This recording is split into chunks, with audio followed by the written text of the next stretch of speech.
Chapter 9-11. It was December 7th. It was a snowstorm in Beihai. It seemed to be located in the northernmost part of Zhengzhou State. The winter here was extremely cold and beautiful. The flying snow was almost endless. Wang Xingxiao sat on the steps of the stage of Formidable Person and listened to the loud sound of the tide in the distance quietly. He was motionless and let the snowflakes fall on him like a snowman. The sword energy all over the sky surged from the distant sea and then slowly dispersed. The sword energy covered the entire stage of Formidable Person, and the sword intent became more and more delicate. Wang Xingxiao closed his eyes and seemed to be in eternal meditation. The sword energy tide in the depths of Beihai had become more and more active. From once a day in the beginning to twice a day now, the surging sword intent became more and more delicate and clear. Wang Xingxiao meditated on the stage of Formidable Person every morning and night, rain or shine. He felt the increasingly delicate sword intent and gained something almost every day.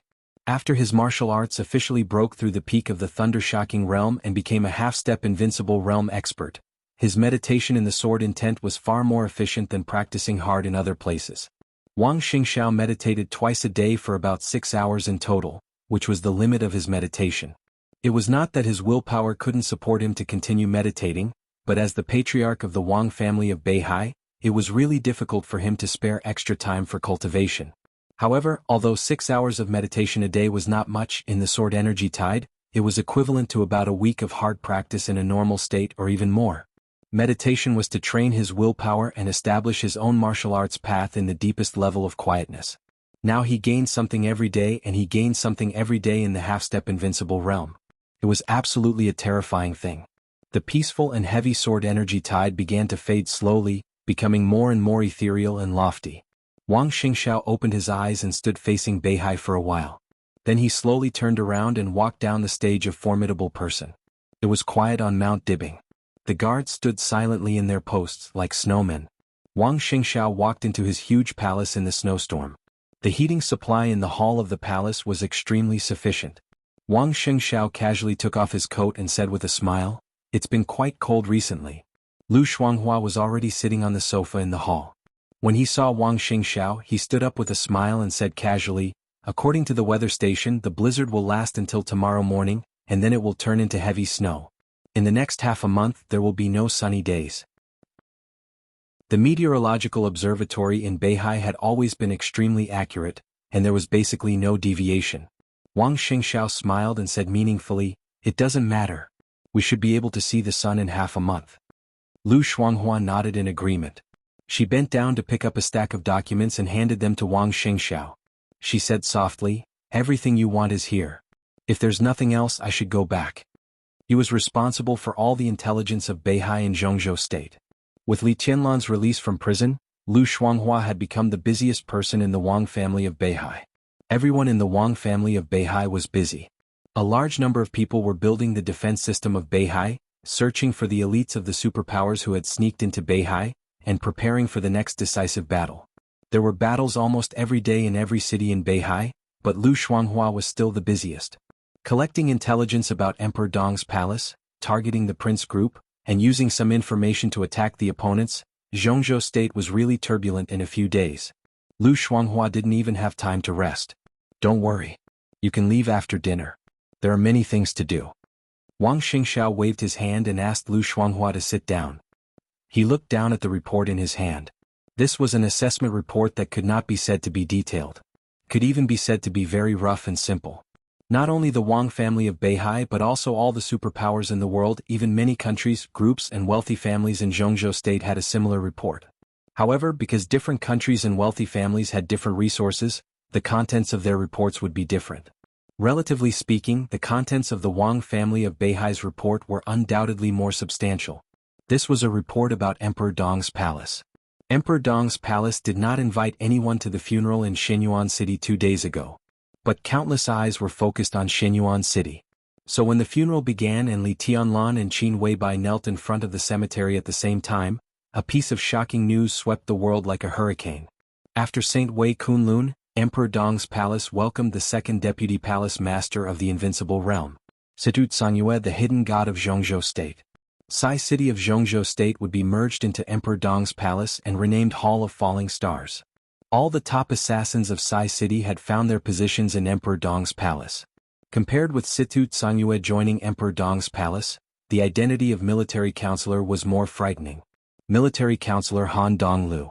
Everyone knew what this identity meant.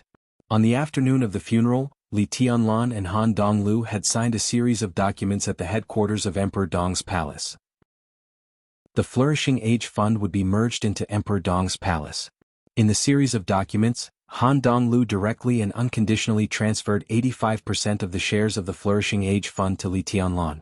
The entire Flourishing Age Fund, a large consortium, really became Li Tianlan's property the moment the documents were signed. On the night of December 5th, the elites of Mount Shu, which belonged to Nirvana Sword Master Wei Kunlun and Great Void Sword Master Li Badian, officially left Mount Shu and joined Emperor Dong's palace. The elites of Sai City and the forces of Mount Shu entered Xinyuan City at the same time. Han Chongyang, the Yin and Yang Sword Master of Mount Shu, witnessed all this and then took away Nirvana Sword and Great Void Sword of Mount Shu. This also meant that Wei Kunlun and Li Badian officially left Mount Shu. With the addition of Mount Shu, the Flourishing Age Fund, and Sai City, the Nightmare Troop, which had been badly injured, immediately returned to its peak state, and its strength was even stronger than before. December 5th. This was a day destined to be remembered by the whole dark world. Too many things happened on this day. To sum up, Emperor Dong's palace rose completely. And it really soared to the sky. Countless forces in the whole dark world were in turmoil. Zhongzhou State was also in turmoil. For a moment, people didn't even know what it meant when half of the forces of Mount Shu, the forces of Sai City, and the Flourishing Age Fund joined Emperor Dong's palace. So there was the evaluation report in Wang Xingxiao's hand. All the forces were using their own intelligence to make analysis. They were analyzing a series of chain reactions that might be triggered after the three forces merged into Emperor Dong's palace. One thing was certain. Today's Emperor Dong's palace might not be a superpower in the dark world as a whole, but in terms of experts and wealth, it definitely had the strength of a top superpower. More importantly, this was just the beginning. It was a magnificent and unparalleled beginning. What would Emperor Dong's palace become in the future? This was a problem that made everyone unable to eat or sleep in peace. Wang Xingxiao looked at the report in his hand carefully. Although the report was relatively general, it could actually be regarded as detailed. The report listed a series of industries of the Flourishing Age Fund, as well as its superficial contacts and a large number of investments. Compared with Mount Shu and Sai City, the report about the Flourishing Age Fund occupied more than 80% of the space. Combining all the intelligence that the Flourishing Age Fund could collect, the intelligence personnel of Jiangnan province analyzed the changes that occurred after the Flourishing Age Fund entered Emperor Dong's palace one by one. The analysis was concise and clear. Wang Xingxiao flipped through it and found that there were hundreds of analyses of the Flourishing Age Fund alone. He saw an extremely sensitive word at the end of the Flourishing Age Fund. Wang Xingxiao raised his eyebrows. A new group? This is inevitable. Lu Shuanghua glanced at him and said slowly, Han Donglu is the military counselor of Samsara Palace. No one thought of this, but this is also the biggest gain of Emperor Dong's palace. The endless money means that Emperor Dong's palace has passed the initial primitive accumulation stage. But for Zhongzhou State and for us, the most troublesome thing is Han Donglu's contacts. Over the years since the emergence of the Flourishing Age Fund, Han Donglu has been accepting of all kinds of investments. He alone can support a neutral wealthy family that even the Wang family of Beihai dare not underestimate. You should know better than me how formidable his contacts are. Wang Xingxiao was silent. And now it seems that the signs of a new group are obvious. Lu Shuanghua continued. 2 days passed after the funeral. Tiannan was very calm. But inside Zhongzhou State there were already stormy waves. The betrayal of the Special Warfare Group was getting more and more intense. With the establishment of a super high-standard task force led by Dongqing Wudi, elite investigators from various departments joined the task force. They investigated along the route of retreat of the Burning Legion when they raided Yuzhou. There were more and more clues. The Special Operations Bureau of Yuzhou was in a state of panic. Several high-level officials had been directly dismissed and put under control. The Prince Group, which started with the Haoyue Group, was also not calm inside. This was originally a storm stirred up by the Wang family of Beihai, but a lot of evidence suddenly emerged out of thin air. Everything about the chairman of the Haoyue Group was exposed little by little. He was Chen Fangqing's nephew, which was really hard not to associate. Chen Fangqing's personal reputation almost suffered a devastating blow. And inside the Prince Group and the Special Warfare Group, different voices had gradually begun to appear. Many backbone forces were asking for self-examination. In the chaotic situation, the military counselor Han Donglu, who left Xinyuan City, flew to Qinfu Province as his first stop, which was enough to explain a lot of problems. And the attitude of the North Group had also changed dramatically. They attacked the Prince Group without mercy. Now in Zhongzhou State, almost everyone saw an opportunity. Behind the great turmoil and storm, there was often an equally great division of interests. No one was willing to miss this carnival. There were also voices in the academics that asked for a good investigation of the Prince Group and the Special Warfare Group. As for the Southeast Group and the Giant Group, as the leaders of a series of events, their positions were needless to say. At present, the framework of the new group was still very vague, at least in the eyes of outsiders. Wang Xingxiao could only roughly circle a range. Among the voices of self-examination in the Special Warfare Group and the Prince Group, there must be a considerable part of them who had a close relationship with Han Donglu. A considerable part of this part had decided to change their position and join the new group, while the others were mostly influenced by the rhythm. As long as the two groups investigated carefully, they could basically find out who the people in the new group were. The two groups were also clear about this, but in the face of this situation they could do nothing. As for the North Group, it was the group that had the deepest involvement with Han Donglu. The Flourishing Age Fund also invested the most in the North Group. If the new group was established, it was hard to say whether the North Group would exist or not. Who would join the new group and what position they would get after the election? Everyone, including the North Group, could not be sure. And the academics also could not be sure.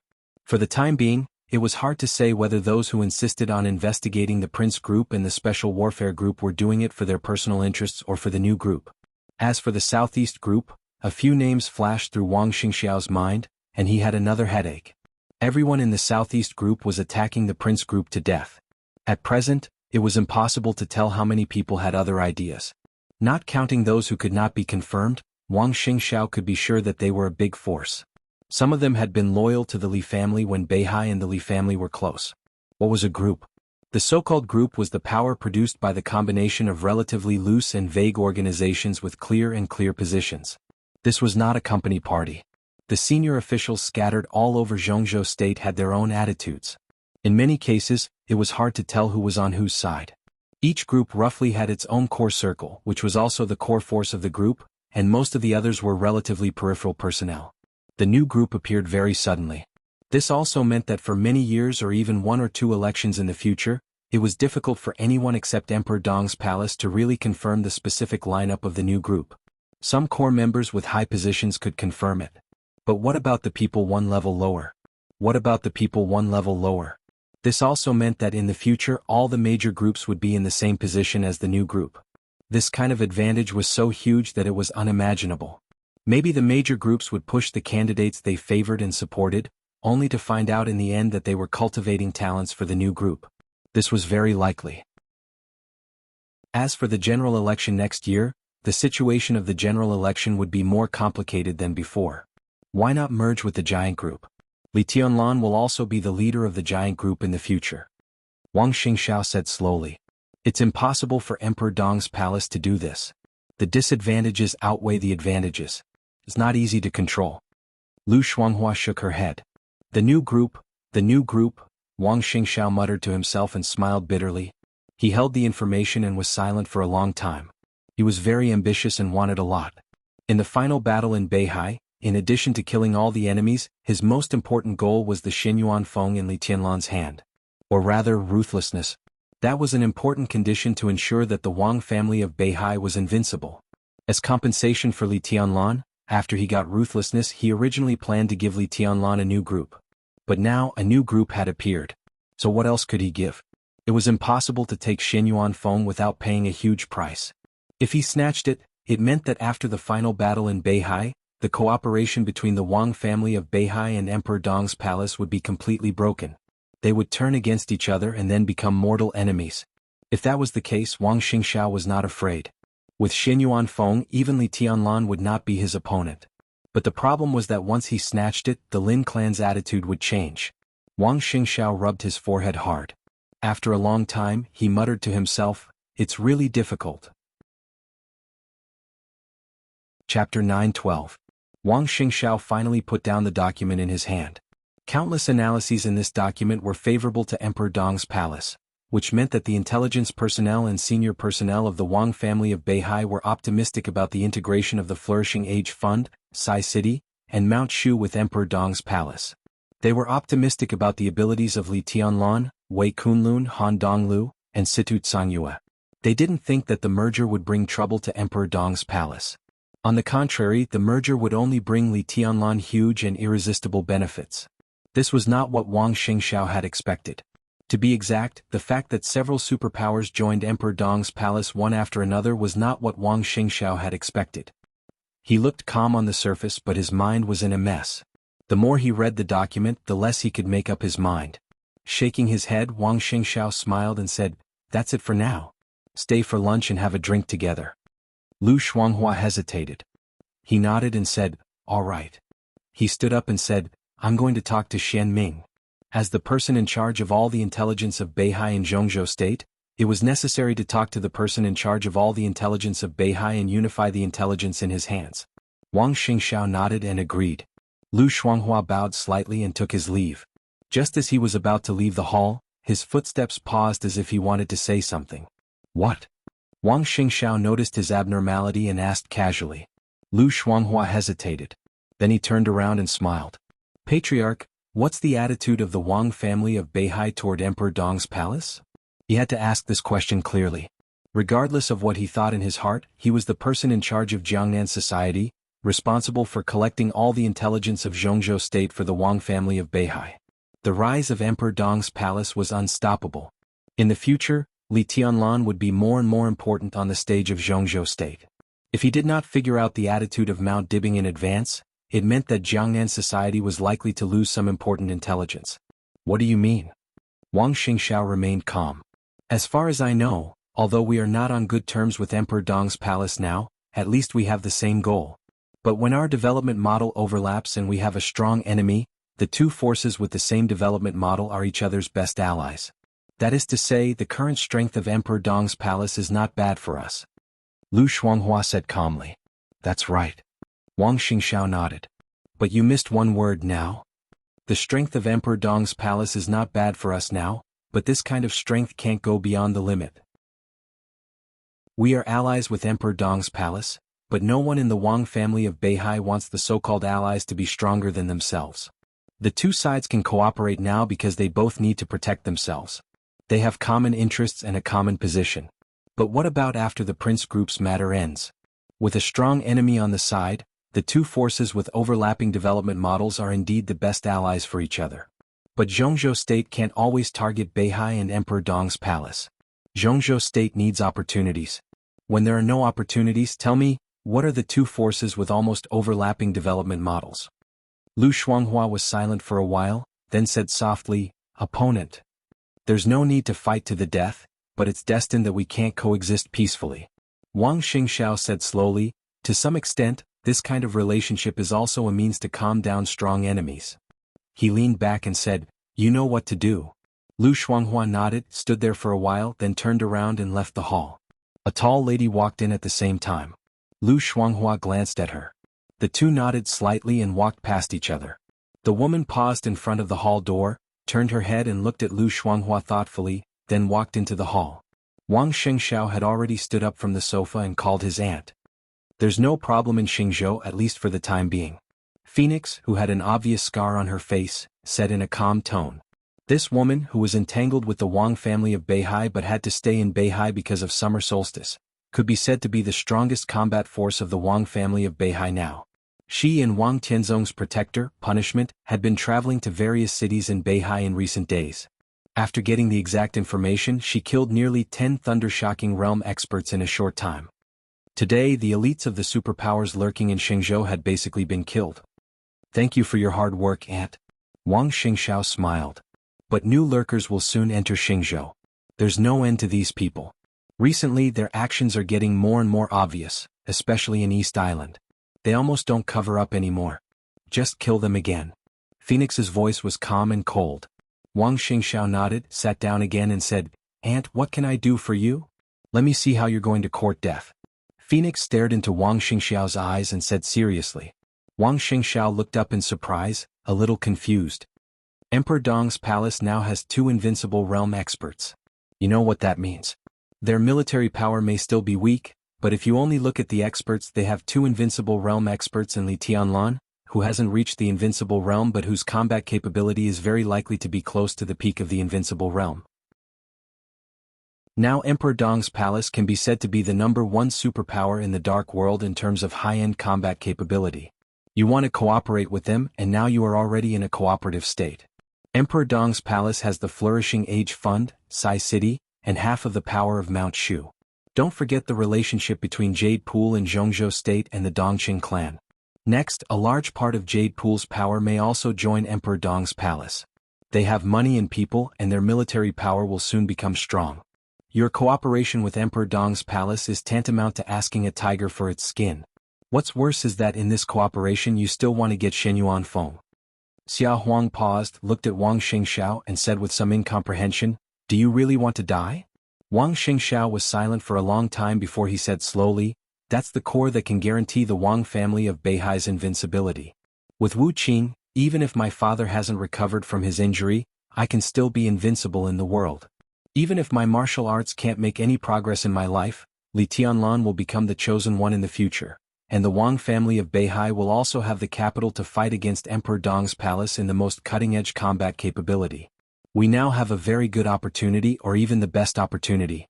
I have 80% confidence that I can take down Wu Qing, not to deal with Li Tianlan now, but to fight against the truly invincible Li Tianlan and Emperor Dong's palace in the future. So, I have no choice. If I can't become the chosen one, Wu Qing is the core trump card to ensure the Wang family of Beihai's dominance in the dark world."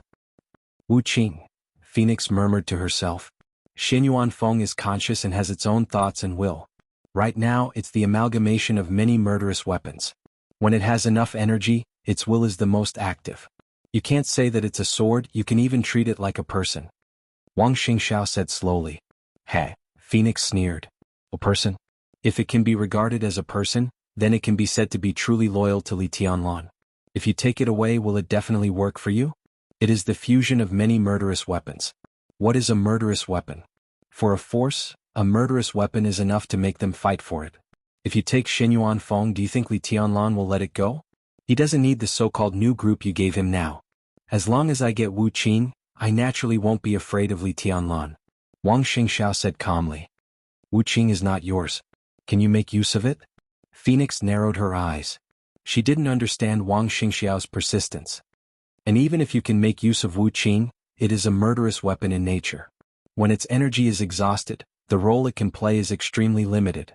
With its own combat capability, with the help of 13 floors and Shen Yuanfeng, it will be invincible." "Yes," Wang Xingxiao said blandly, "when the time is right, Wu Qing can destroy Wu Qing's will in an instant. What it needs is Wu Qing's energy. Once the two are combined, it will become more complete. At that time, there won't be a problem of insufficient energy. As long as you don't squander it, it can always be used." Wu Qing, Phoenix's face was solemn. She never thought of herself as a member of the Wang family of Beihai. Naturally, she couldn't get in touch with the secrets that only the patriarchs of each generation could. But it was not the first time she heard the word, Wu Qing. Destroy Shen Yuanfeng's will in an instant? She felt like she was listening to a joke. "What is Wu Qing?" Phoenix asked in a serious tone. Wang Xingxiao was silent for a while. Then he said, "Core." Phoenix seemed to want to ask something else, but Wang Xingxiao interrupted her and asked, "How is East Island?" Phoenix paused for a while and shook her head slightly. "You should ask Shen Ming about this. I don't know. But according to what I know, East Island has really put in a lot of effort and mobilized almost all the forces that can be mobilized. If this is a small war, we can't get support from Zhongzhou State. We can only rely on Beihai Corps." "What about the odds of winning?" Wang Xingxiao asked. "It depends on the result of the final battle. If it's just about the army, it's almost impossible for us to defeat a country. East Island is small, but it's also a powerful country." Phoenix shook her head. Wang Xingxiao leaned on the sofa, clicked his tongue and laughed. "I remember a saying, a dog can't stop eating shit. Oh, that's not an appropriate description. Or it's called forgetting the pain after the wound is healed. How many lessons do you think East Island needs to learn to understand its situation? 5 years ago, they suffered a big loss in the final battle of Heaven Capital. Now it's only been 5 years and they actually forgot it. What a joke. She thought for a while, then shook her head and said, "This time is different." In the final battle of Heaven Capital, Zhongzhou State restrained the main force of East Island. All the forces in the world took advantage of the situation and finally helped the purgatory of Heaven Capital. But now the forces that cooperate with East Island are all forces that are active in the Dark World. Their attention is all on East Island, and Zhongzhou State can't help you. The general election is coming and Zhongzhou State is troubled. They can't take care of East Island. What about Emperor Dong's palace? Wang Xingxiao suddenly said, "Now Emperor Dong's palace has a strong army, 2 superiors of the Invincible Realm, and Li Tianlan. Do you think he can put all the resources of Emperor Dong's palace into the final battle of Beihai? Li Tianlan and I don't have such a deep friendship. Although we are now in a cooperative relationship, from his standpoint he needs the Wang family of Beihai, which has suffered a heavy loss but can still maintain a certain strength. If Beihai wins the final battle, he doesn't want to see it. I'm sure that Li Tianlan won't use too much power in the final battle of Beihai. Now there's Du Hanin, Su Chu, and some elites of Emperor Dong's palace here. Li Tianlan will come, but he will bring 1 deputy palace master of the Invincible Realm at most or none at most. So, where will the 2 deputy palace masters go? You think? Wang Xingxiao's smile was complicated. Where will they go?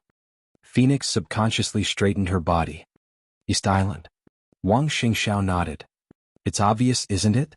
It's a piece of cake for Li Tianlan to send most of the forces to take down East Island while East Island is empty.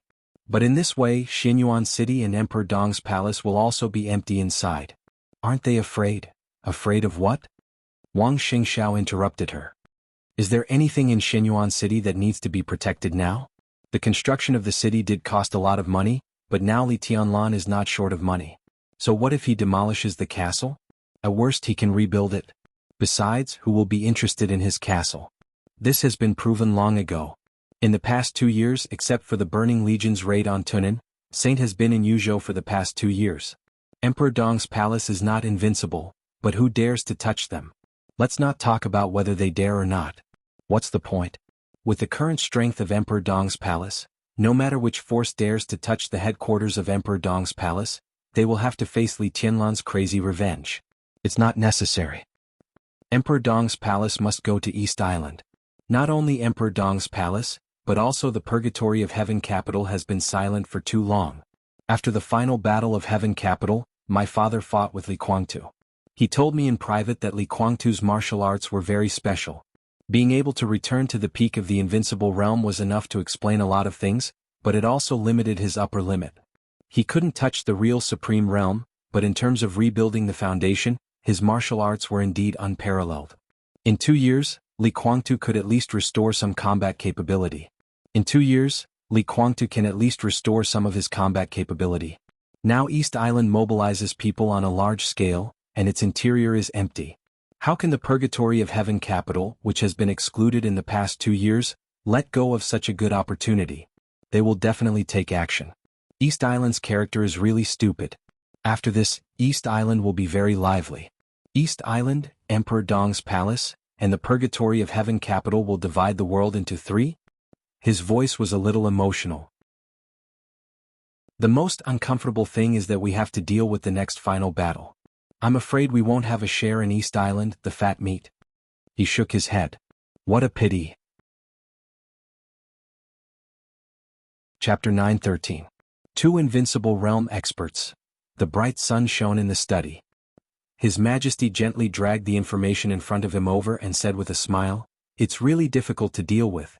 In front of him was also an evaluation report about Emperor Dong's palace.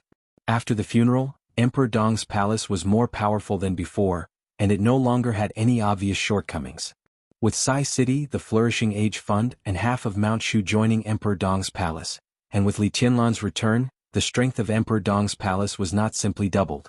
Its comprehensive strength had increased dozens of times. A force that was originally supported by young people swallowed the largest financial group in Zhongzhou State and the strongest assassin organization in Zhongzhou State within 1 day without encountering any obstacles. This was enough to make Emperor Dong's palace expand into a real behemoth. And it was certain that as long as Li Tianlan still stood at the peak of the force in the Dark World, there would be no possibility of accidents during the integration of Emperor Dong's palace. It was no exaggeration to say that Emperor Dong's palace had now become the focus of the major forces in the Dark World. It was also a big problem for them. Every force had an evaluation. But because of different intelligence and different focus, the information of each party would naturally be slightly different. Some people paid attention to the new group. Some people paid attention to the huge financial resources of Emperor Dong's palace. And His Majesty was most concerned about the force of Emperor Dong's palace. Li Tianlan, Saint Wei Kunlun, and Hidden God Situ Tsanyue. These three people had now formed the golden triangle of Emperor Dong's palace, and they were also at the top of the pyramid of individual force in the entire Dark World. This lineup was enough to make anyone's scalp numb in front of them. His Majesty gently tapped the information in front of him and laughed. Now it's not just my scalp that's numb but my whole body. We don't only have two invincible realm experts. Molade stood in front of His Majesty and was a little unconvinced. Your Majesty, you have 4 disciples, and the 3 who are still alive are all in the invincible realm. Not to mention His Majesty's personal strength, Molade himself was extremely close to the peak of the invincible realm. Yagyu Sanchuan had also stabilized his invincible realm. Jiang Guochu was a new invincible realm expert, but he was invincible. Even if he was a new invincible realm expert, his realm was solid. If the 3 disciples stood together, they might not be much worse than the 3 people in Emperor Dong's palace. Your Majesty, you hold back Li Tianlan. I can barely hold back Situ Tsanyue and Wei Kunlun. Although I can't win with the help of Yagyu Sanchuan and Jiang Guochu, it is completely possible to kill them all. Molade was filled with killing intent. You forgot about Xinyuan Feng, or in other words Wu Qing. His Majesty shook his head. And even if we can forget about that sword, can we win? 3 disciples. It's a good lineup, but it's just a good lineup. Li Tianlan has 2 invincible realm experts, and he can also gain the loyalty of 2 invincible realm experts. His Majesty laughed at himself. What about me? You can trust my loyalty completely. Molade's tone was solemn and serious, as if he was making an oath. I can trust you. His Majesty said blandly, but what about Yagyu Sanchuan and Jiang Guochu? I won't trust them completely unless I'm stupid. Similarly, they can't be completely loyal to me. No, they can't even be loyal to me. The 2 of us are completely using each other. It's just that I have a certain amount of initiative. I can give them benefits and they can also give me benefits. This kind of benefit is great, but it's not so great that they can completely rely on me. Molade was silent for a while and whispered, but Li Tianlan is dying. We don't need to worry too much about Emperor Dong's palace. You don't understand what I mean. His Majesty said calmly, it's not a matter of whether we should worry about Li Tianlan or not. Even if Li Tianlan doesn't die, he's just an enemy. As far as we are concerned, what we need is power, more powerful forces, more power. A Knights Templar that only belongs to us is not enough. Do you understand? I understand. Molade said seriously, Your Highness, I can give you power, and I will completely obey your will. Very good. His Majesty nodded. Contact the Pope. I want to borrow 2,000 Saint Warriors.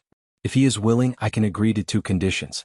The premise is that he must lend me the most elite Saint Warriors. In the 2 years after the chaos, he should have a lot of elites in his hands.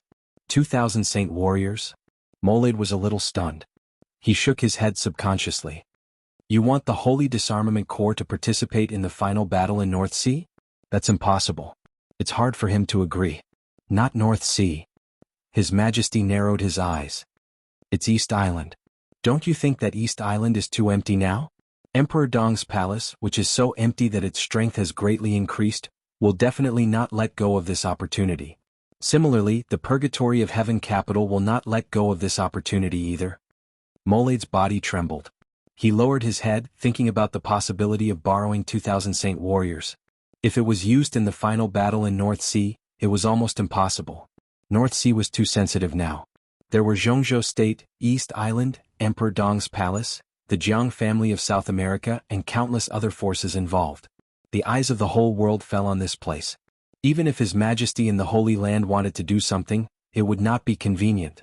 After all, the Holy Disarmament Corps did not represent the dark forces. If they were unscrupulous in everything they did, there would be no need to set up a Knights Templar to deal with the affairs of the Dark World. But if 2,000 Saint Warriors were placed in East Island, just facing Emperor Dong's palace was equivalent to a conflict in the Dark World, which was completely different from the final battle in North Sea.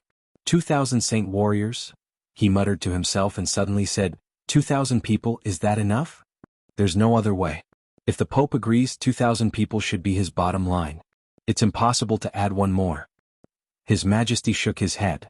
Do you think that Emperor Dong's palace will definitely take advantage of the empty East Island to occupy the dark world of East Island? So you want to use these 2,000 saint warriors to stop Emperor Dong's palace?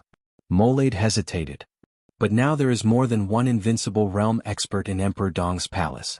In the final battle in North Sea, it's difficult for Situ Tsangyue and Wei Kunlun to appear in North Sea. This means that if there are no accidents, these two invincible realm experts will appear in East Island at that time. He did not make it very clear. But His Majesty understood what he meant. If Emperor Dong's palace's lineup in East Island consisted of two invincible realm experts and a large number of elites, 2,000 saint warriors would not be able to do anything at all. It doesn't matter. There's also the Purgatory of Heaven capital. I've reached an agreement with Li Kuangtu. As for the invincible realm experts, there will be at least one daybreak. His Majesty said simply. Are we going to cooperate with the Purgatory of Heaven capital in East Island? Molade frowned and was a little worried. After all, the Purgatory of Heaven capital had once occupied the dark world of East Island. Although it had not been a long time, it was just that they had not been exposed for a long time. Before the final battle in Heaven capital, no one knew how long they had developed in East Island. Even if they were severely suppressed now, they would definitely have countless pawns and countless special channels. His Majesty wanted East Island, but he had to cooperate with the Purgatory of Heaven capital. This was really asking a tiger for its skin. In the end, it was very likely that he would lose everything. To deal with Emperor Dong's palace, of course, we have to cooperate with the Purgatory of Heaven capital. But it's just cooperation on this matter. His Majesty laughed in a low voice. We also have Jifeng Sword Raining School. In terms of influence, it is not inferior to the Purgatory of Heaven capital. So what we have to do is to secretly enter East Island in advance and make a move with the Purgatory of Heaven capital. When the forces of Emperor Dong's palace enter East Island, the two sides will work together to ambush them. Once they enter East Island, it will be difficult for them to go back alive. Molade suddenly became excited. After we get rid of Emperor Dong's palace, we'll deal with the Purgatory of Heaven capital first. Then we'll monopolize East Island? His Majesty looked at him strangely and shook his head. I don't want to fall out with Li Kuangtu yet. If everything goes well, he will withdraw from East Island. Molade was stunned and a little confused. His Majesty sighed. The Purgatory of Heaven capital entering East Island is not Li Kuangtu's decision, but his other preparation. He doesn't want to gain nothing. He promised to cooperate with us to attack Li Tianlan in Beihai, but he is also prepared for our failure in the final battle in Beihai. Although it is impossible, if we really fail, Li Kuangtu will return to East Island as soon as possible. At that time, with the failure, East Island will be greatly weakened, and he can regain control of the dark world of East Island. But what will happen if we succeed? Have you ever thought about it? Molade took a deep breath and was speechless for a while. If they succeeded in the final battle in Beihai, it meant that their plan was extremely successful. The Wang family of Beihai would be destroyed, and Li Tianlan would die. On the battlefield of East Island, as His Majesty and Li Kuangtu entered East Island, Wei Kunlun and Situ Tsangyue would definitely die, which also meant the destruction of Emperor Dong's palace. If we succeed, Li Kuangtu will not care about East Island at all. He may be a lunatic, but he is definitely not a fool. He will know how to retreat and compromise. At that time, as long as I show my determination to take over East Island, he will not entangle himself with me, because annexing Emperor Dong's palace is the most important thing for him at that time. Now Emperor Dong's palace is different from a few days ago. If the Purgatory of Heaven capital swallows Emperor Dong's palace, it means swallowing the Flourishing Age Fund in Sai City. Such a big profit also means a big risk. Li Kuangtu will definitely do his best. So, Molade's voice was dry. At that time, Zhongzhou State will annex Beihai, Li Kuangtu will annex Tiannan, and will take over East Island. Each of us will get what we want. Not only East Island. His Majesty chuckled softly. If the plan succeeds, we'll also get Kunlun City. After that, it will be my and Li Kuangtu's era. But in the end, it's still my era. I see. Molade shook his head with a wry smile. Sure enough, I'm still suitable to follow you. This way I don't need to think too much. His Majesty smiled and said lightly, Go and contact the Holy Land. I hope that 2,000 Saint warriors can enter East Island as soon as possible. The sooner the better. The more time we have, the more prepared we will be. I'm waiting for the 2 invincible realm experts in Emperor Dong's palace to walk into the trap and meet their doomsday. Molade nodded, turned around, and strode away. Contact Yagyu Sangchuan. His Majesty suddenly said, tell him that I promised him. The thing that I promised him back then, the thing that he wanted to do the most, will be done soon. Molade's footsteps paused for a moment before he walked out. His Majesty had promised Yagyu Sangchuan many things. But more importantly, there was only one thing that Yagyu Sangchuan wanted to do the most. That was to help him get rid of the biggest traitor in Jifeng sword training school in the past 100 years at the right time. There was only one biggest traitor in Jifeng sword training school in the past 100 years. Tianhai Wuji, the master of Wuji Palace. His Majesty had promised him to kill Beihai Wuji, but only after the final battle in Beihai was over. At that time, the entire Wuji Palace would be His Majesty's own force. Chapter 9:14. After lunch, Li Kuangtu sat quietly on the balcony, leisurely making himself a cup of tea and enjoying the scenery outside the window. The air on the open-air balcony was damp and cold. The snow from a few days ago had not completely melted, and the air was filled with obvious moisture. The villa area where he lived had been for some years, and the scenery was average. Only the large garden in the center of the villa area was relatively sincere. His eyes fell on a small number of flowers that were still blooming in the winter in the garden. He was silent and no one knew what he was thinking. The bell in the living room rang slowly, heavy and steady, marking the time. In the lingering sound of the bell, a mid-priced domestic black car slowly drove into the villa area and stopped in front of the villa where Li Kuangtu was. Li Kuangtu stood up, slightly lowered his head and looked down. He was holding a teacup in his hand and the steam was rising. But he stood there like an illusion. The door of the car was pushed open, and a very vigorous young man glanced around with great vigilance. Then he bent down and quickly opened the door. Qin Fangqing, wrapped in a coat, wearing a hat and sunglasses, almost covering all his features, got out of the car and walked forward quickly. The door of the villa was unlocked. He opened the door and went straight in. The car quietly stopped at the door. Neither the driver, the bodyguard, nor the secretary got out. Li Kuangtu glanced down, turned around, put down the teacup and slowly went downstairs. Qin Fangqing had taken off his coat, hat and sunglasses, and breathed a sigh of relief with a gloomy face. Seeing Li Kuangtu come down, a smile appeared on his gloomy face and his voice was slow. Sorry to have waited for a long time. There have been a lot of things these days, so the meeting time was delayed until now. It doesn't matter, my time is not tight. Li Kuangtu, who came to Yuzhou alone, shook his head and laughed. You are the Prime Minister, but you have to be so careful when meeting. You are really cautious. Qin Fangqing's mouth twitched and his face was a little cold. He seemed to want to say something, but finally shook his head and put a document in his hand on the tea table in the living room. It has been a troubled time recently. I don't know how many eyes are staring at me, so I can't be too cautious.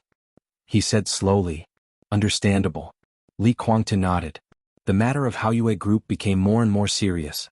Numerous shares were acquired and the people in the group were in a panic. What was worse was that some inside stories of Haoyue Group had directly caused an earthquake in the officialdom of several provinces, which had always been regarded as the backyard garden of Prince Group.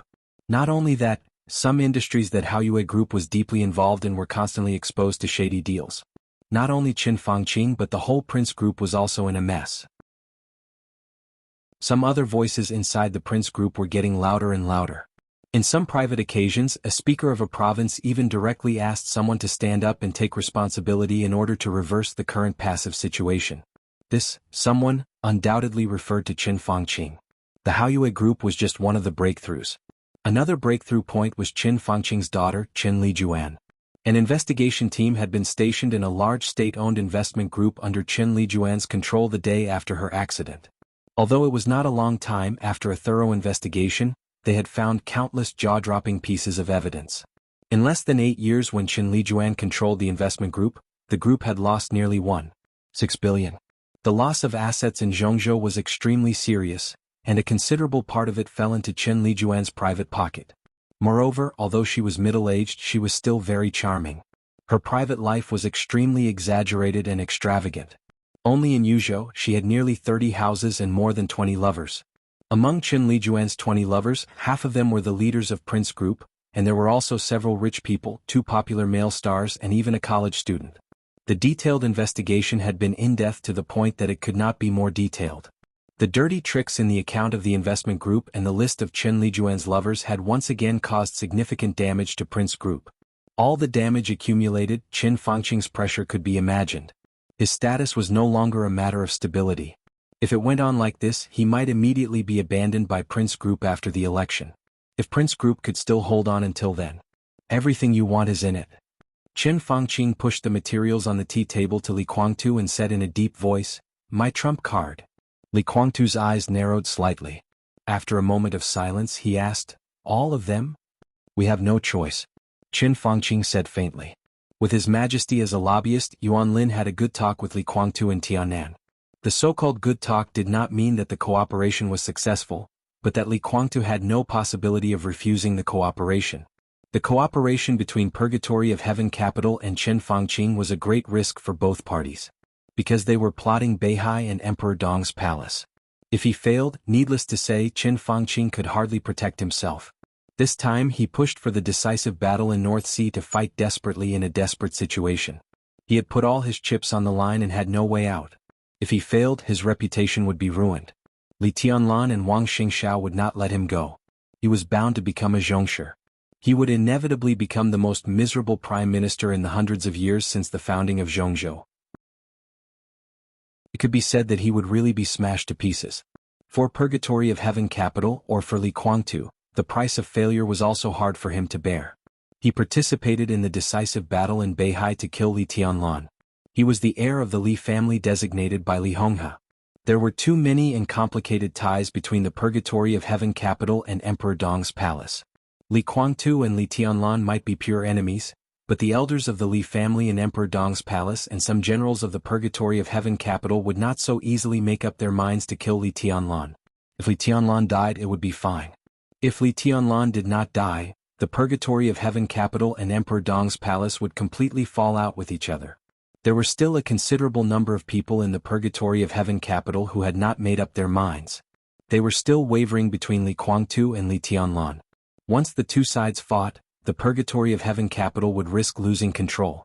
The risk of cooperating with Qin Fangqing was great, but the benefits after success were enough to make people crazy. Not to mention Sai City and Mount Shu, which were integrated into Emperor Dong's palace. The Flourishing Age Fund alone was enough to make the strength of the Purgatory of Heaven Capital expand to an incredible level. The annexation of Emperor Dong's palace was completely irresistible for Li Guangtu, and it could even be said to be an overwhelming temptation. So he came to Zhongzhou State with all his trump cards. When he gave all his trump cards to Qin Fangqing, he also asked to see all Qin Fangqing's current trump cards. Knowing each other well, Li Guangtu had a rough assessment of the worst result. As long as this assessment did not exceed his bottom line, and Qin Fangqing's trump cards ensured that he could annex Emperor Dong's palace, then the so-called cooperation was officially established. Neither side had much time to prepare. Qin Fangqing could fall at any time in the storm, and the final battle in North Sea was close at hand. So for the two who needed to make up their minds as soon as possible, all the pleasantries and probing were unnecessary. Going straight to the point was the best choice at the moment. These things can fully prove that as long as we reach an agreement, in the cooperation, as long as you can do what you can, I can do what I can. Qin Fangqing said lightly. Li Guangtu quickly flipped through the information in his hand. The document was not long, and some of the key points had already been marked out. Although it was short, it contained all the hidden cards of a prime minister who was about to step down. Looking at it this way, the document was not too short but too detailed. Li Guangtu's eyes gradually lit up. He quickly flipped through and said casually, "It's amazing, but if that's all?" He thought for a moment and found that he could not figure out whether these trump cards were enough or not. "Not only these but also you." Qin Fangqing looked at him and said in a calm voice, "Both you and His Majesty need my support to achieve your goals.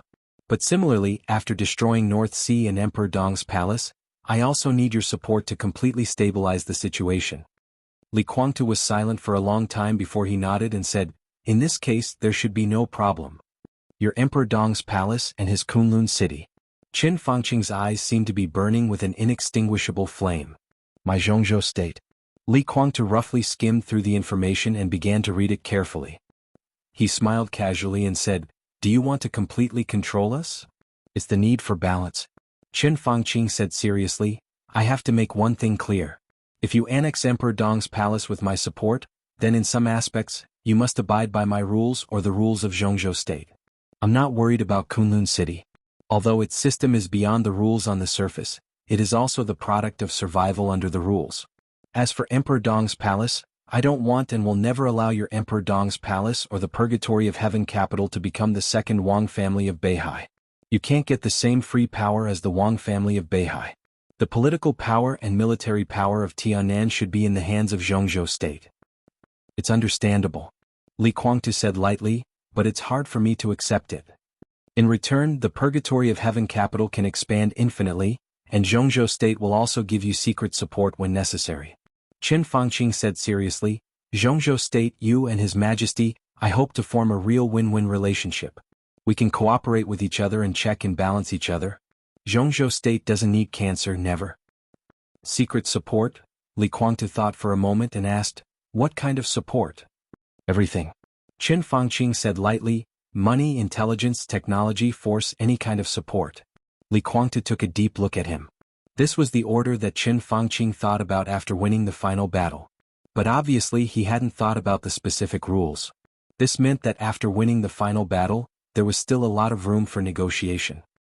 He nodded and directly requested, I need a portion of the elites. What do you want to do? Qin Fangqing frowned. Take back East Island first, the East Island that belongs to me. The East Island that belongs to us. Li Kuangtu said lightly.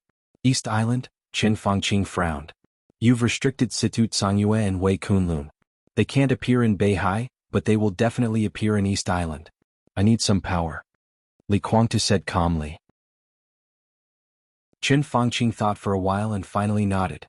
Okay. Li Kuangtu lowered his head and looked at the information in his hand again. He stood up with a smile and reached out his hand to Qin Fangqing. Happy cooperation. They held each other's hands tightly. There was no probing or even hesitation. When there was no way out, no matter who it was, they would show real decisiveness in the face of an opportunity. Both sides held each other's trump cards.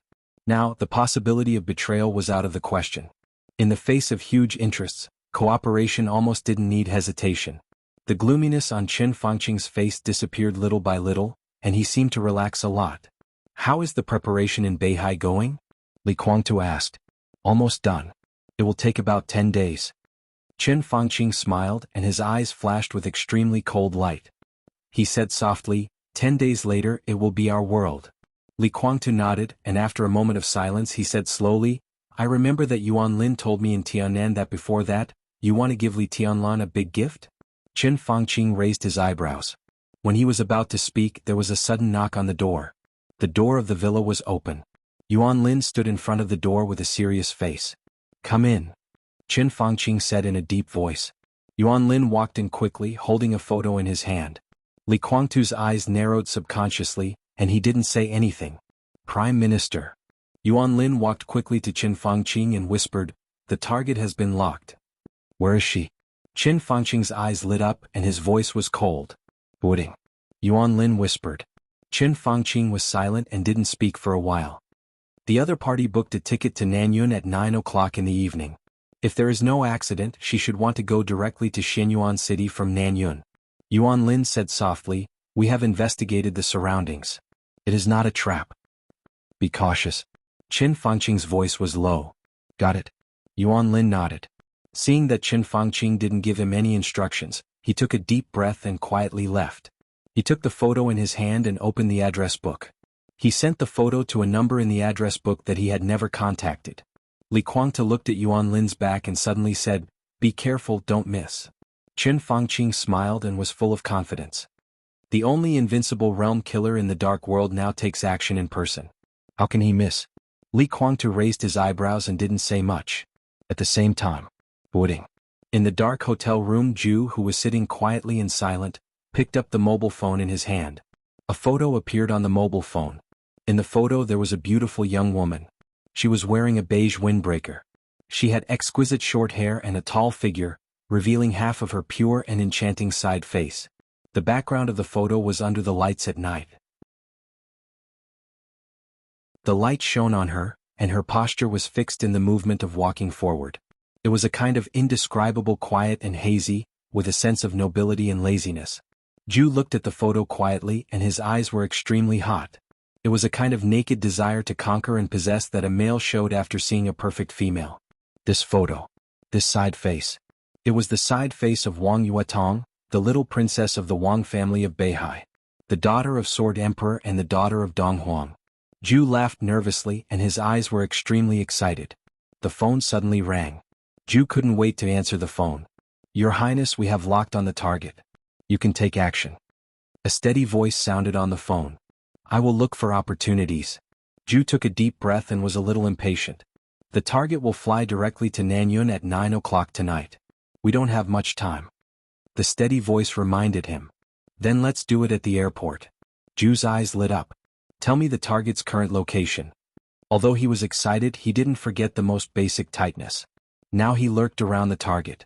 As the target moved, he could determine whether there were masters around her to protect her. The steady voice gave an extremely detailed address. Ju nodded and said lightly, "I see. Help me prepare a secret place where I won't be disturbed."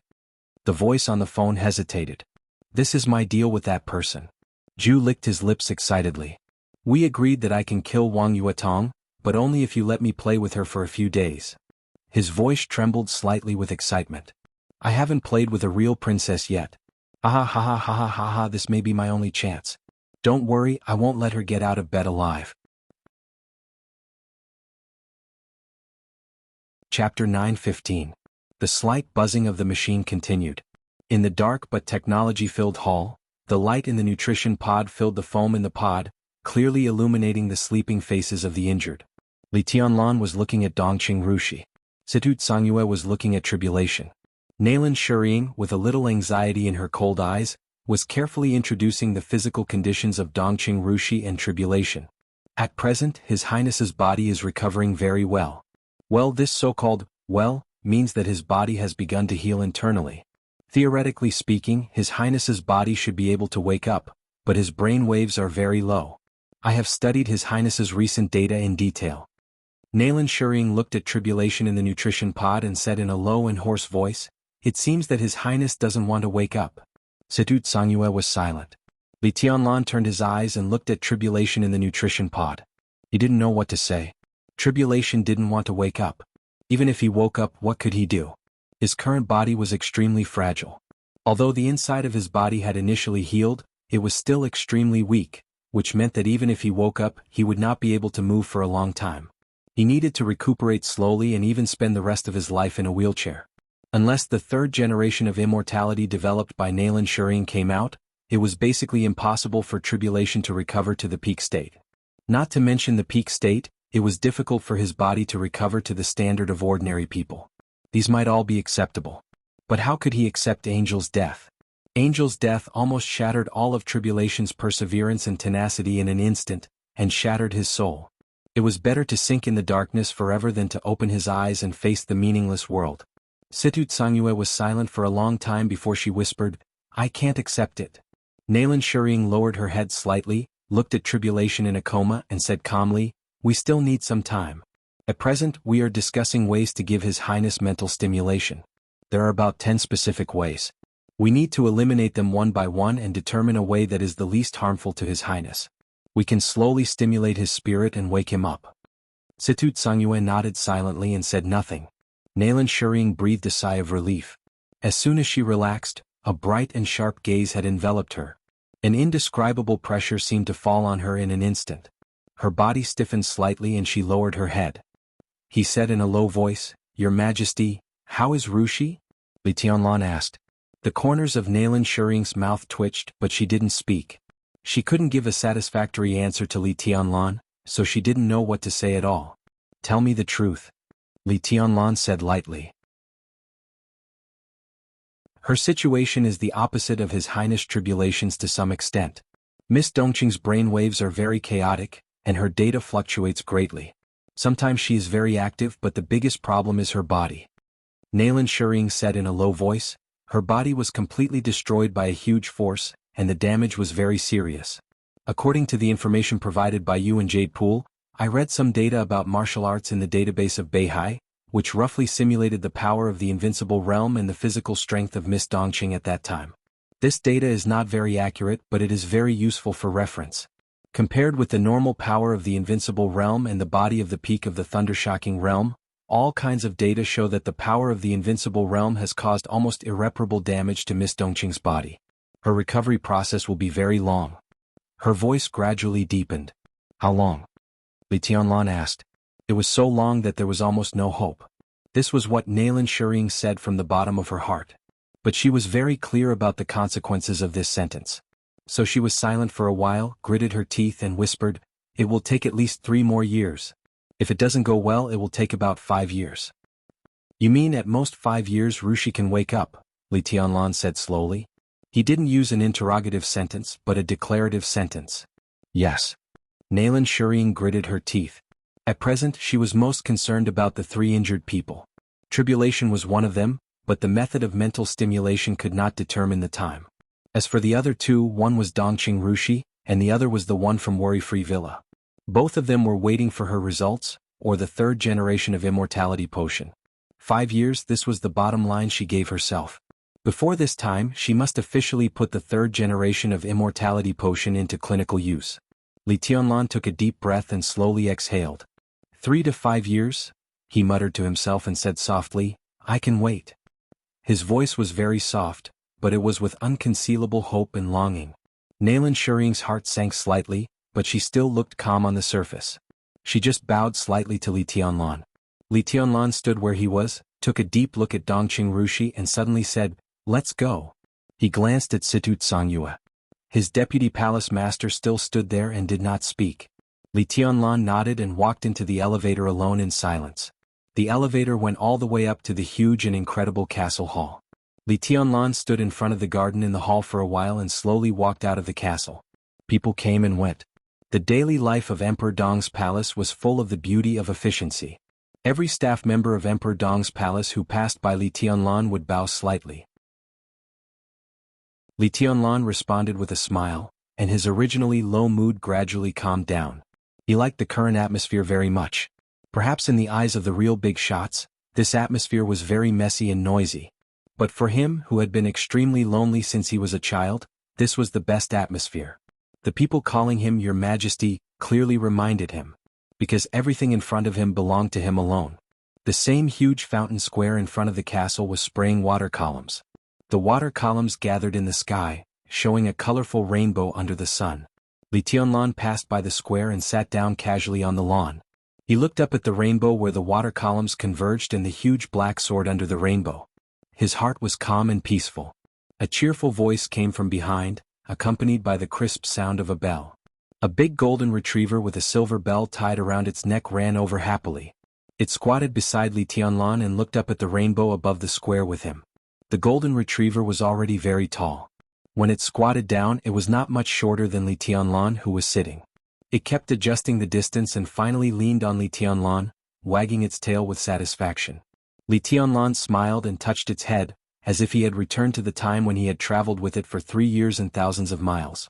Cities, forests, deserts and polar regions. Heavy rain, flying snow, scorching sun and strong wind. A man and a dog very lonely but not lonely. Those 3 years were the quietest and most focused years in Li Tianlan's heart. Those 3 years had been imprinted in Li Tianlan's heart. It seemed to be enough for the golden retriever to be unforgettable. So when Li Tianlan returned to Tianan and came to Emperor Dong's palace on the first day, the golden retriever directly stuck to him when it saw him. "When I have time, I'll take you for a walk." Li Tianlan rubbed the golden retriever's head and said in a gentle voice. The golden retriever whimpered, lay down, turned around and showed its belly to Li Tianlan. Li Tianlan reached out and scratched its belly. He suddenly remembered that she had given him the golden retriever. His movements slowed down and he sighed softly. "Are you unhappy?" The familiar delicate fragrance filled the air. Qin Weibai, who was wearing a long dress, asked softly. "No." Li Tianlan shook his head. "It's just..." He thought about it and finally smiled. "I don't know how to say it, so I won't say it." Qin Weibai hummed obediently and sat next to Li Tianlan, leaning into his arms naturally. Li Tianlan held her body and did not speak. "How are Rushi and Martial Uncle?" Qin Weibai asked in a low voice. Li Tianlan was silent for a while, shook his head and said softly, Rushi's health is very poor. Nalan said it will take at least 3 to 5 years. It's a long time, but it's not unacceptable. As long as she can recover, I can afford to wait. He took a deep breath. It's just that Marshal Uncle's condition is very bad. Huh? Qin Weibai straightened up and looked at Li Tianlan. She had only met Tribulation a few times and was not familiar with him, but it did not mean that she did not care about his state. All the signs showed that, excluding the current Wang Tianzong and Li Tianlan, Tribulation could be said to be the person closest to the Chosen One. This meant that if he could recover, Emperor Dong's palace would truly be invincible in the cutting-edge force. It was not as simple as being at the peak of the invincible realm, or even the so-called half-step Chosen One. He was really only half a step away from that supreme realm, or even a little bit. Tribulation was a killer and assassin. In that state, if Tribulation hid in the dark, even the real supreme Chosen One would have to face a formidable enemy. If he could recover, Emperor Dong's palace would truly become the strongest force in the dark world. Nalan means that Marshal Uncle doesn't want to wake up, Li Tianlan whispered, and his eyes were a little dazed. Actually, I can probably understand, he thought quietly, and the emotional fluctuations in his eyes gradually became intense. What are you thinking about? Qin Weibai reached out and smoothed his slightly frowning eyebrows. Nothing. Li Tianlan smiled and said softly, if I put myself in your shoes, I'm afraid I don't want to wake up if I lose you. It's probably what it's like to live a life worse than death. He reached out and held Qin Weibai tightly in his arms. Seeing Marshal Uncle's state, I don't want to admit it, but I'm really scared. I can't understand Marshal Uncle's psychology, but I can roughly imagine how I feel without you by my side. I can't imagine what I'll be like then. Everything in front of me seems to be meaningless. Qin Weibai's body tightened. She lowered her head slightly in Li Tianlan's arms, and her face was a little pale. After a long while, she forced a smile and said softly, I won't leave you. Her voice gradually became lower. As long as you don't drive me away. I dreamed a few days ago that you didn't want me and wanted me to leave. You were so fierce. Li Tianlan smiled and pinched Qin Weibai's ear, saying softly, no. Qin Weibai said yes and suddenly changed the topic. Military counselor has something to report to you. Chapter 9:16. Military counselor was now the chief financial officer of Emperor Dong's palace. This position could be said to be really high-ranking and powerful. His hidden power was not much less than that of the 2 deputy palace masters. It was absolutely not an exaggeration to say that he was under one person and above tens of thousands of people. But Li Tianlan didn't like military counselor. Or rather, he didn't like him very much.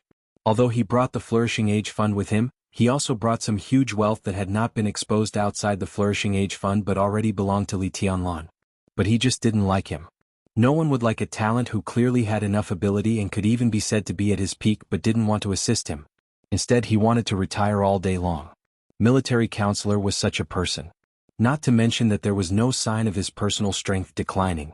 Even if he was now a disabled man who couldn't hold a knife, his experience in the financial world for many years was also a valuable asset. Such a person could be said to be the soul of any force, any consortium, or even any country. But such a person always wanted to retire under Li Tianlan's command. Li Tianlan would be depressed no matter how generous he was. It was obvious that he didn't like military counselor, and military counselor didn't seem to like him very much. So now, although he was the chief financial officer of Emperor Dong's palace, he actually lived a semi-retired life. Li Tianlan needed to find a group of capable and loyal talents in a short time to take over everything of the Flourishing Age Fund. There were now some candidates to control the finance, but there was no one who could replace military counselor. So military counselor was held down by Li Tianlan. Military counselor didn't object to anything. He seemed to have been quietly playing his role. He didn't express the slightest opinion on anything other than finance. Li Tianlan returned to Emperor Dong's palace for a few days. He had seen almost all the people he should see, but he hadn't seen military counselor. They didn't hate each other, but it was true that they tried to reduce the chances of meeting each other. So when he heard Qin Weibai's words, he subconsciously froze. Military counselor? Why not Han Xinyan? Han Xinyan was Han Donglu's daughter. And now she was Li Tianlan's secretary. If the Samsara Palace had always existed and its economic power had always been hidden, when Han Donglu retired, Han Xinyan would become the new military counselor, a pure military counselor. Therefore, although she was very young, Li Tianlan had no doubt about her ability under Han Dongluo's training. Although military counselor wanted to retire, he could directly merge the Flourishing Age Fund into Emperor Dong's palace without any tricks, which in itself showed his attitude. Making his daughter Li Tianlan's secretary was also a way out for her, and it was a bright enough road to heaven. Standing by Li Tianlan's side and taking charge of the overall affairs of Emperor Dong's palace, this perspective and this platform was undoubtedly the broadest. In fact, Han Xinyan was the only candidate to replace the military counselor in the future. Of course it's something important. There are a lot of things that he doesn't want his daughter to know. This can be considered a kind of protection. But Xinyan is your secretary now, so she will know some things eventually. Qin Weibai leaned against Li Tianlan, her voice languid. It's unnecessary. Li Tianlan frowned. Since you want to protect her, why did you ask her to be my secretary? Qin Weibai hesitated. Li Tianlan narrowed his eyes and pulled Qin Weibai's soft earlobe. Don't move. Qin Weibai's body was a little soft, and she got rid of Li Tianlan's hand. She sighed and said with a smile, military counselor is very cautious. In the Samsara Palace, he represents the wealth and intelligence of the Samsara Palace. All the operations in the dark are planned and executed by him. Palace Master can give him complete trust in the beginning. In terms of wealth, this is something on the surface, so Han Xinyan will definitely get in touch with this area. But now the Samsara Palace has become Emperor Dong's palace, and you are the Palace Master. He is not sure if you have enough trust in him.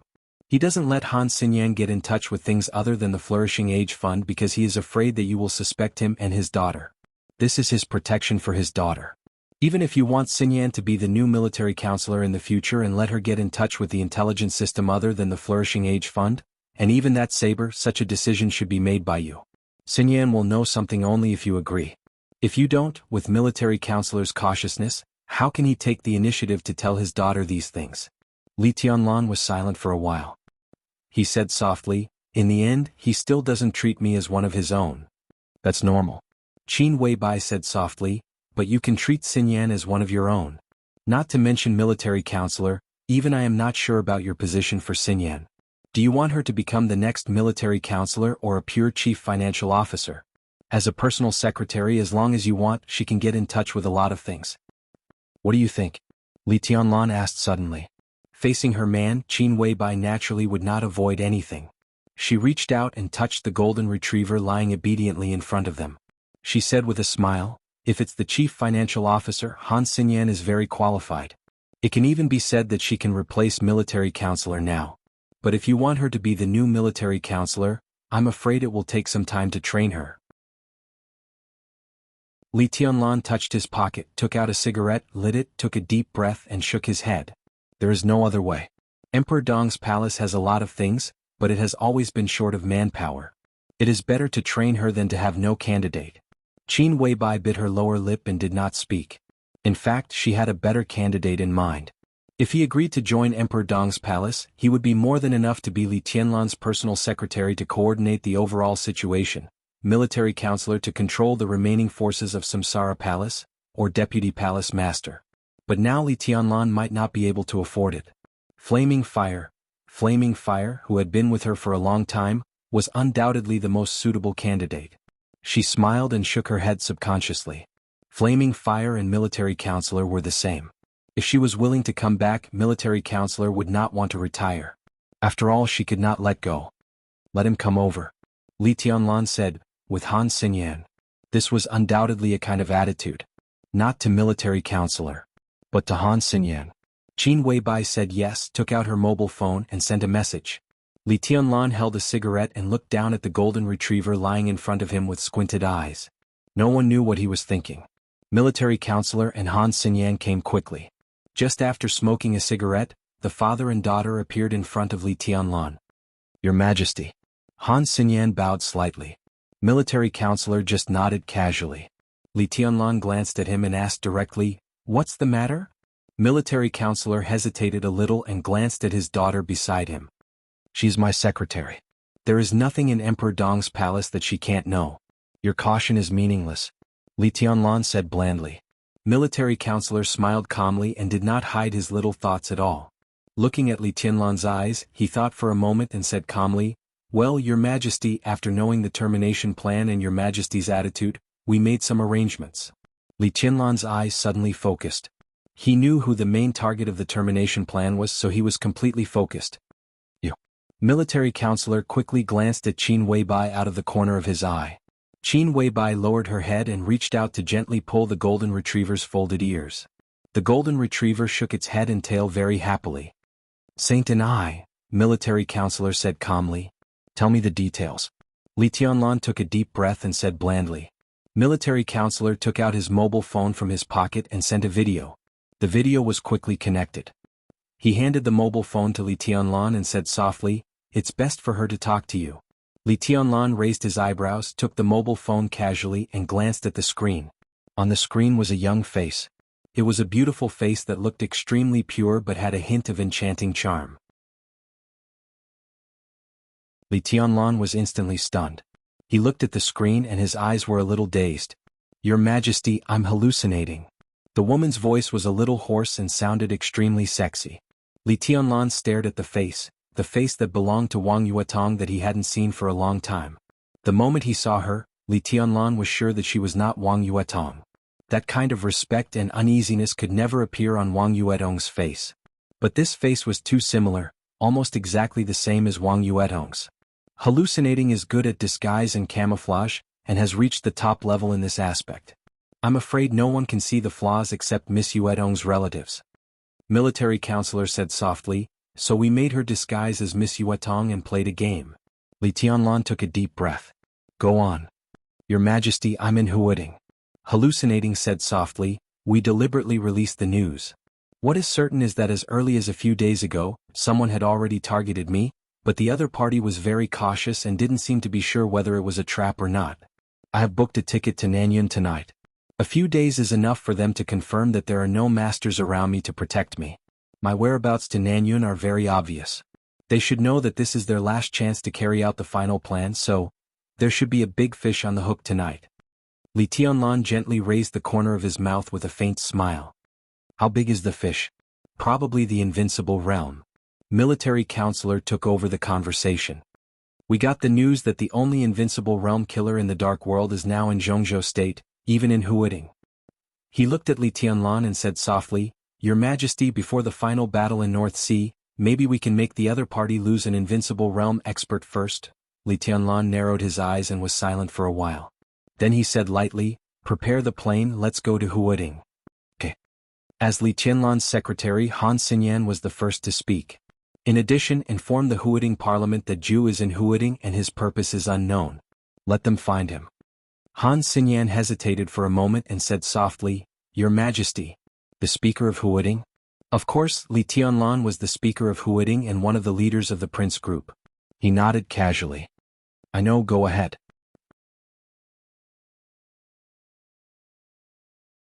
Chapter 9:17.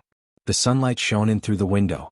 On the marble table with several exquisite desserts, there were confidential documents issued by the Parliament of Zhongzhou State in the past year. The contents of the documents were numerous, including policies of Zhongzhou State, diplomatic guidelines, internal affairs rectification. All kinds of information were turned into words and printed clearly on the paper. The seemingly soft and petite palm gently stroked the documents in front of her. The places where her jade-like fingers occasionally stopped were basically the key parts of the documents. She sat quietly, with one side of her body facing the sunlight outside the window. Under the light, it was an extremely delicate and dreamy but extremely immature face. The documents were flipped through little by little, and soon they came to the last one. This was a confidential document issued by the Parliament of Zhongzhou State 3 days ago, which was limited to the leaders at the level of parliamentarians of Zhongzhou State. The level of parliamentarians of Zhongzhou State. In the entire Zhongzhou State, there were no more than 30 parliamentarians. This also meant that even the speakers of most provinces in Zhongzhou State were not qualified to read this document, which was not very long. The document was not printed but handwritten. President Li Huaqing personally wrote it and signed his own name, which showed the importance of this document. The document was not long and the central idea was extremely simple. In the name of the president, Li Huaqing asked Zhongzhou State to maintain absolute stability in all aspects. He hoped that everyone could focus on the overall situation. In the current situation, unity was more important than anything else. The document was repeated more than 1,000 times. However, sensitive words such as stability, unity, and the overall situation were repeated dozens of times. Because of these keywords, the plain document seemed to have a shocking power. In the sunlight, the somewhat blurred but almost perfect immature face gradually tightened. Her brows furrowed little by little. "Uncle Zhong, is something big going to happen?" It was the voice of a young girl. It was clear and cold, but it was incomparably pleasing to the ears. Her voice was neither fast nor slow, with an indescribable calmness and quietness, like a clear spring, clear without any impurities. Opposite the girl, Zhong Yongming, who was reading the written report of his subordinate behind the desk, was slightly stunned and then smiled. "Why do you ask?" "The president has been emphasizing unity, the overall situation, and stability. My teacher once told me that the more something is repeatedly emphasized, the more it shows that this thing is actually very fragile." The girl looked at Zhong Yongming quietly, and her voice was clear and indifferent. "Is the overall situation of Zhongzhou State very fragile?" Zhong Yongming looked into the girl's eyes and felt that it was ridiculous. As a senior member of parliament in Zhongzhou State and the speaker of Huading, he had seen countless people in his life. The girl had a pair of incredibly beautiful eyes, but what made him feel even more ridiculous was the seriousness and confusion in her eyes, as well as the keenness of her mind. The girl had been staying in his house for a few days. Zhong Yongming had never heard of her name before. But this girl, who was as beautiful as the most delicate doll, was accompanied by 4 terrifyingly powerful bodyguards on her first visit to Huading. 3 were at the peak of the thunder-shocking realm and 1 was a half-step invincible realm expert. In today's dark world, this lineup could even wipe out some medium-sized dark forces. As the girl entered Huading, he received a call from Gu Xingyun in person. On the phone, Gu Xingyun said that this girl named Gu Xianyan was his student and also his goddaughter. He hoped that Zhong Yongming could take good care of her. For some reason, or perhaps it was the so-called unity, stability, and the overall situation, Zhong Yongming agreed to Gu Xingyun's request and simply handed over the girl and his 4 companions. The bodyguards took them to the director's compound of Huading. He was the speaker of Huading and occupied the largest and most luxurious building in the councillor's compound. It was not a problem for a few people to live there. After a few days of interaction, Zhong Yongming roughly understood the current situation of this 15-year-old girl. This trip to Huading could be said to be Gu Xinyan's first time in the secular world. However, she did not know what she should do. She was like a little girl who was lost about her future. However, unlike the confusion of ordinary people, although she couldn't find her direction for the time being, she was extremely clear-headed. The first person she came into contact with after entering the secular world was the speaker of Huading. This starting point was not low, so she instinctively seized the opportunity and began to get in touch with some things she could not get in Kunlun City. The confidential documents of the parliament, the institutional structure of Huading, the military and political structure of Zhongzhou State, the specific status of Kunlun City in Zhongzhou State, and the specific meaning of Zhong Yongming, the Zhongzhou counselor in Zhongzhou State.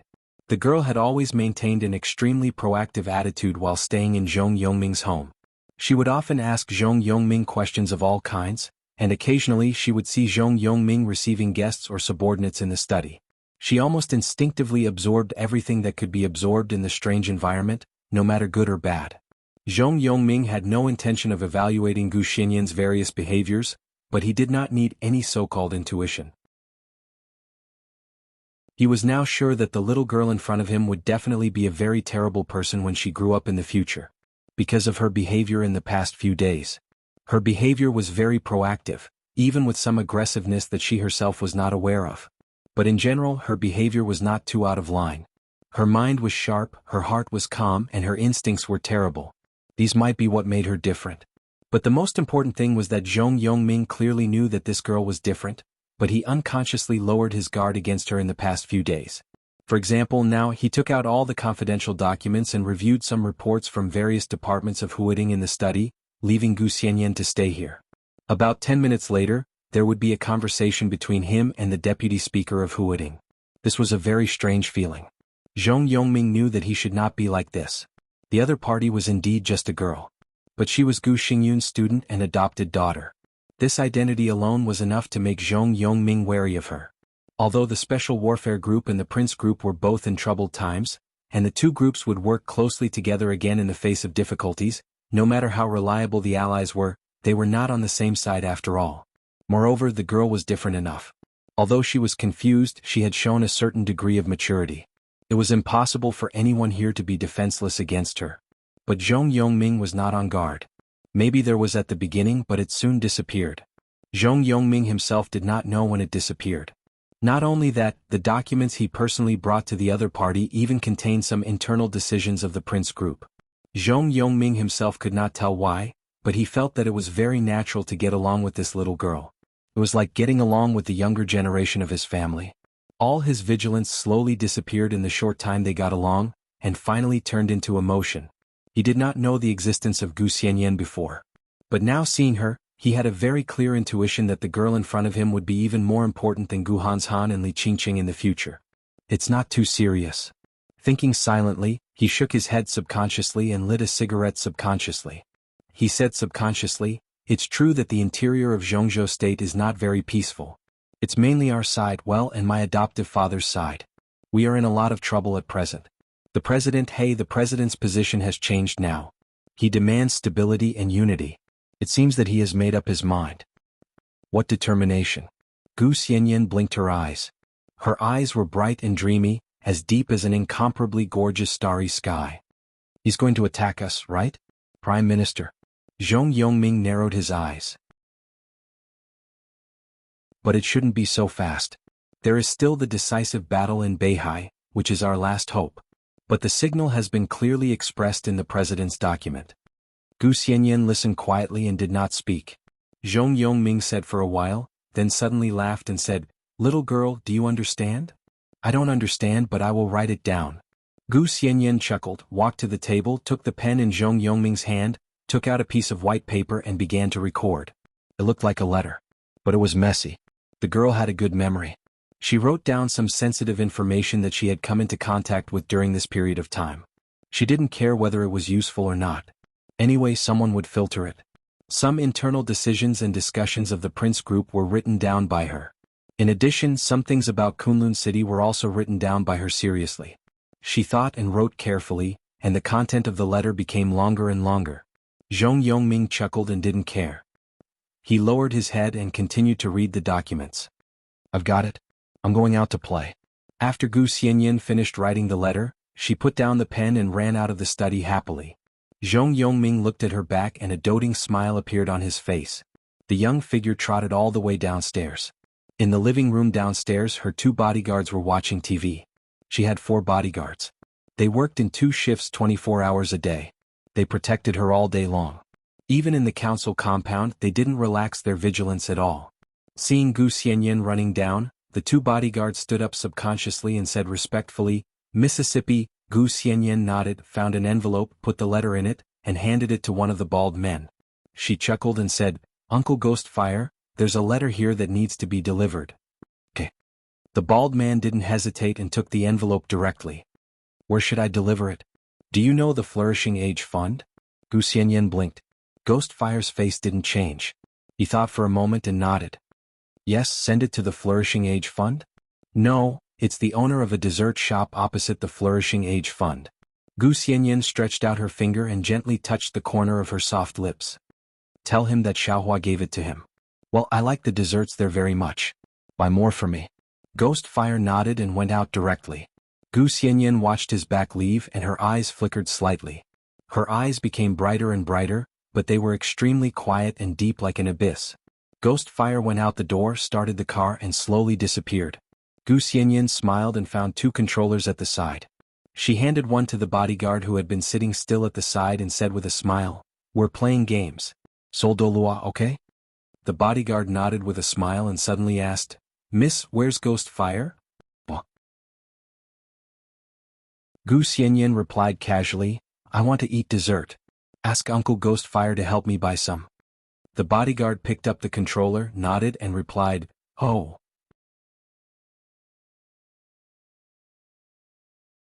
Chapter 9:18.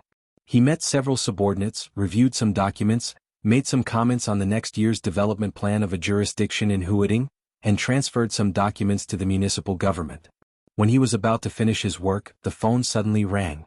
Zhong Yongming, who was already thinking about dinner, frowned slightly, thought about it and answered the phone.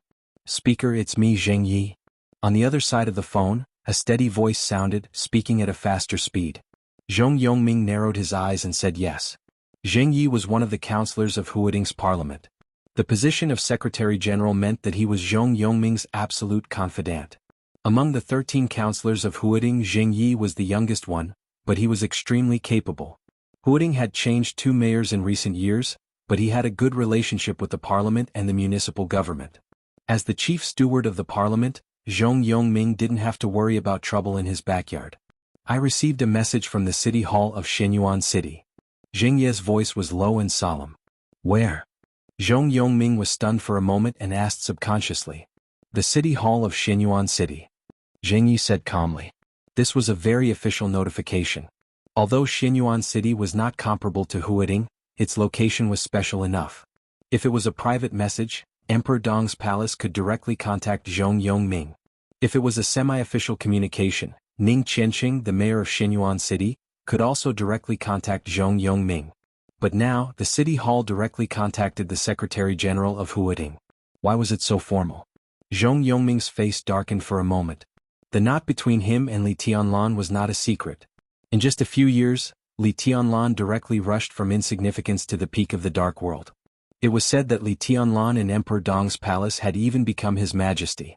But for Zhong Yongming, the Li Tianlan in his memory always seemed to be the person who knelt by his son's bed and apologized calmly, and then killed his son in the most cruel way in the shortest time. Zhong Yongming couldn't forget this kind of blood feud.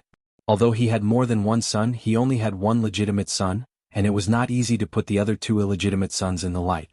But the son he paid the most attention to was killed by Li Tianlan. Of course he wanted revenge. In the past 2 years, Zhong Yongming had done his best to cooperate with the Prince Group's suppression of the giant group. The only pity was that he didn't completely crush the giant group. Now Li Tianlan was at his peak. No matter how much he hated him, even if he was a senior member of Zhongzhou State, he had to avoid him for the time being. Zhong Yongming did not speak for a long time as he held the phone. In the past 2 years he had made great efforts to cooperate with the Prince Group, and the most important thing was that he had little to do with Chen Fangqing. The speaker of Huading was indeed powerful, but he was not satisfied with his current position. He had been operating in secret. He wanted to go further after the election and become a director in the highest position in Zhongzhou State. So far he seems to be doing pretty well. The only variable was that he didn't know how much loss Li Tianlan's counterattack would bring to the Prince Group. If he could get in touch with Li Tianlan now and show some sincerity, he silently thought that this matter might not bring him any benefits, but at least it wouldn't bring him any harm. When the election was over, he would go further and teach Emperor Dong's palace a lesson. Zhong Yongming took a deep breath. What happened in Shenyuan City? They conveyed the inside information of Emperor Dong's palace to Huading. Zheng Yi said solemnly, they have enough evidence to show that the only invincible realm killer in the dark world, Ju, is in Huading now. His purpose is unknown. Emperor Dong's palace asked us to conduct a detailed investigation. It is said that His Majesty Li Tianlan, well, His Highness Li Tianlan is already on his way here. Ju. Invincible realm? Zhong Yongming's face changed and he suddenly became cautious. The invincible realm was the peak power in the dark world. It was the absolute top force in any country. An invincible realm expert meant too many things. It could be huge and unimaginable benefits, or it could be huge and unimaginable losses. An invincible realm expert who did not belong to Zhongzhou State lurking in Huading was trouble for anyone. This matter could even be reported to the parliament of Zhongzhou State. It's an invincible realm killer. Zheng Yi reminded him. This reminder was undoubtedly more deterrent. No matter when, the killer hiding in the dark was the most troublesome. When the killer was still in the invincible realm, he was almost a nightmare. What's his purpose? Zhong Yongming was a little confused and asked subconsciously. Zheng Yi did not say anything. Just as Chen Fangqing could not tell Zhong Yongming about Ju, Emperor Dong's palace would not tell him Ju's purpose. It was enough to keep them nervous.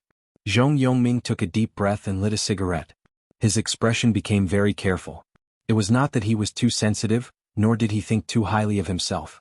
In his opinion, in the whole of Huading, he was the only one qualified to be the target of an invincible realm killer.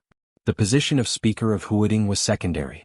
As a member of Zhongzhou State, he could be said to be one of the real leaders of Zhongzhou State. As for other people, an invincible realm killer might not be interested in them. Did he come for him? But why? Was he sick? He rubbed his forehead with a headache and suddenly said, "Is Li Tianlan on his way here?" Zheng Yi hesitated and said, "Yes, they seem to pay a lot of attention to Ju." Zhong Yongming stood there and was silent for half a minute. Then he suddenly said, "Prepare the car and inform Mayor Wu. Well, inform all the councillors of Huading. We're going to pick him up." This, Zheng Yi was slightly shocked.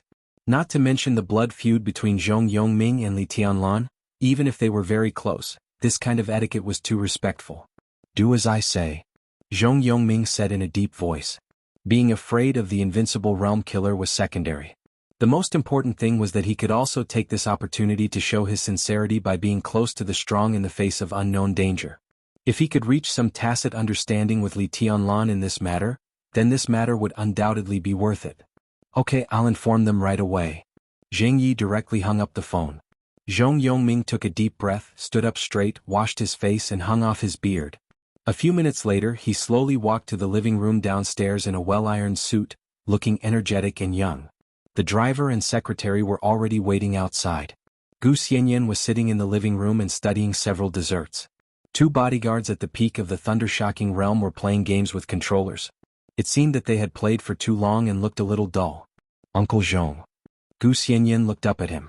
She smiled sweetly and picked up a piece of colorful cake with her small hand. "Are you going out?"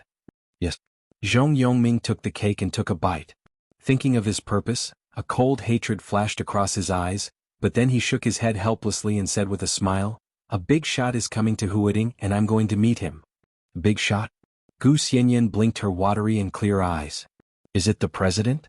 Zhong Yongming ate the cake and touched her head with the other hand with a smile. "Not only the president is a big shot. In such a big Zhongzhou state there are many big shots. But there shouldn't be many who deserve you to show up in person."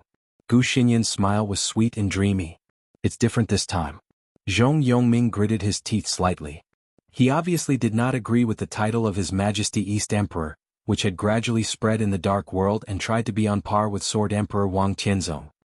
He smiled sarcastically and said, "This time it's the Palace Lord of Emperor East Palace." Gu Xianyan let out a soft cry. Her bright eyes flashed with a strange light and she said softly, "His Majesty Li Tianlan?" Zhong Yongming frowned but didn't say anything. Gu Xianyan's eyes turned a little blurred. If there was no accident, the letter she had just written should be opened in the dessert shop and then sent to the chairman's office of the Flourishing Age Fund as soon as possible. But she didn't know if that luck would appear in front of Li Tianlan. That letter, in her opinion, was very important. She thought silently and suddenly said in a clear voice, "Uncle, can I go and have a look?" "What are you going to see?" Zhong Yongming was a little stunned. "To see the Palace Lord of Emperor East Palace." Gu Xianyan was a little longing. "I heard that he is the most legendary figure in the dark world in recent years. I haven't seen him yet." Zhong Yongming looked at her for a while and shook his head with a smile. "Then let's go." Gu Xianyan nodded hard, and two extremely attractive blushes seemed to rise on her small face because of excitement. The delicate and perfect sister who seemed to be not a person of the mortal world let the old man take her into Kunlun City. At that time the Samsara Palace still existed. Emperor East Palace was still East Emperor Palace. The sister's surname Qin told her that she was from East Emperor Palace. East Emperor Palace had now become Emperor East Palace. As a member of Emperor East Palace, she had not seen any important figure in the organization. And now she was about to see the most legendary young palace lord. For her, this was simply the mood of a pilgrimage. With two bodyguards she got into the number 1 car of Huading. She looked in the direction of the airport, full of expectation. The directors of Huading's councillors' compound were all notified. In the afternoon sun, led by Zhong Yongming's number 1 car, more than a dozen cars representing the top power of Huading slowly drove out of the councillors' compound and headed for the airport. Gu Xianyan was a little expectant. In the repressed resentment and killing intent, Zhong Yongming was also a little expectant. As the only invincible realm killer in the dark world today, he was also looking forward to it. A shadow appeared in the crowded airport. The shadow, like a breeze, circled around every corner of the airport at a very fast speed. He walked casually in the airport hall. Looking at the peaceful hall, he chuckled. He secretly checked the flight situation and confirmed the flight to Tiannan at 9 o'clock in the evening and the boarding gate. Out of caution, he quickly checked again. The airport was still peaceful. The area around the boarding gate was the same as usual. Ju smiled with satisfaction. He had checked the hotel where the target was and even the road when he came. Entering the airport a few hours in advance also made him sure that the environment was safe. This also meant that the sudden appearance of the target was not a trap. If it was not a trap, he could take action. He found a place near the confirmed boarding gate and sat down. The slightly distorted space completely concealed his body. He stretched as if there was no one else around and looked at his watch. There were still a few hours left. The boring waiting was boring. But he was very excited. Because in his heart, the next night would be a very wonderful night. Chapter 9:19. When the urgent phone rang, Qin Fangqing, who was just a little sleepy, opened her eyes in a daze. He lay on the bed in a daze. His mind seemed to still have the vague dream he had when he was half asleep and half awake. The phone kept ringing. He lay there in a daze for a while. When the phone rang for the second time, he finally picked up the call. Yuan Lin's voice sounded on the other end of the phone, hurried and solemn. "Prime Minister, there's news from Huading." Qin Fangqing's body shook, and his confusion and drowsiness disappeared in an instant.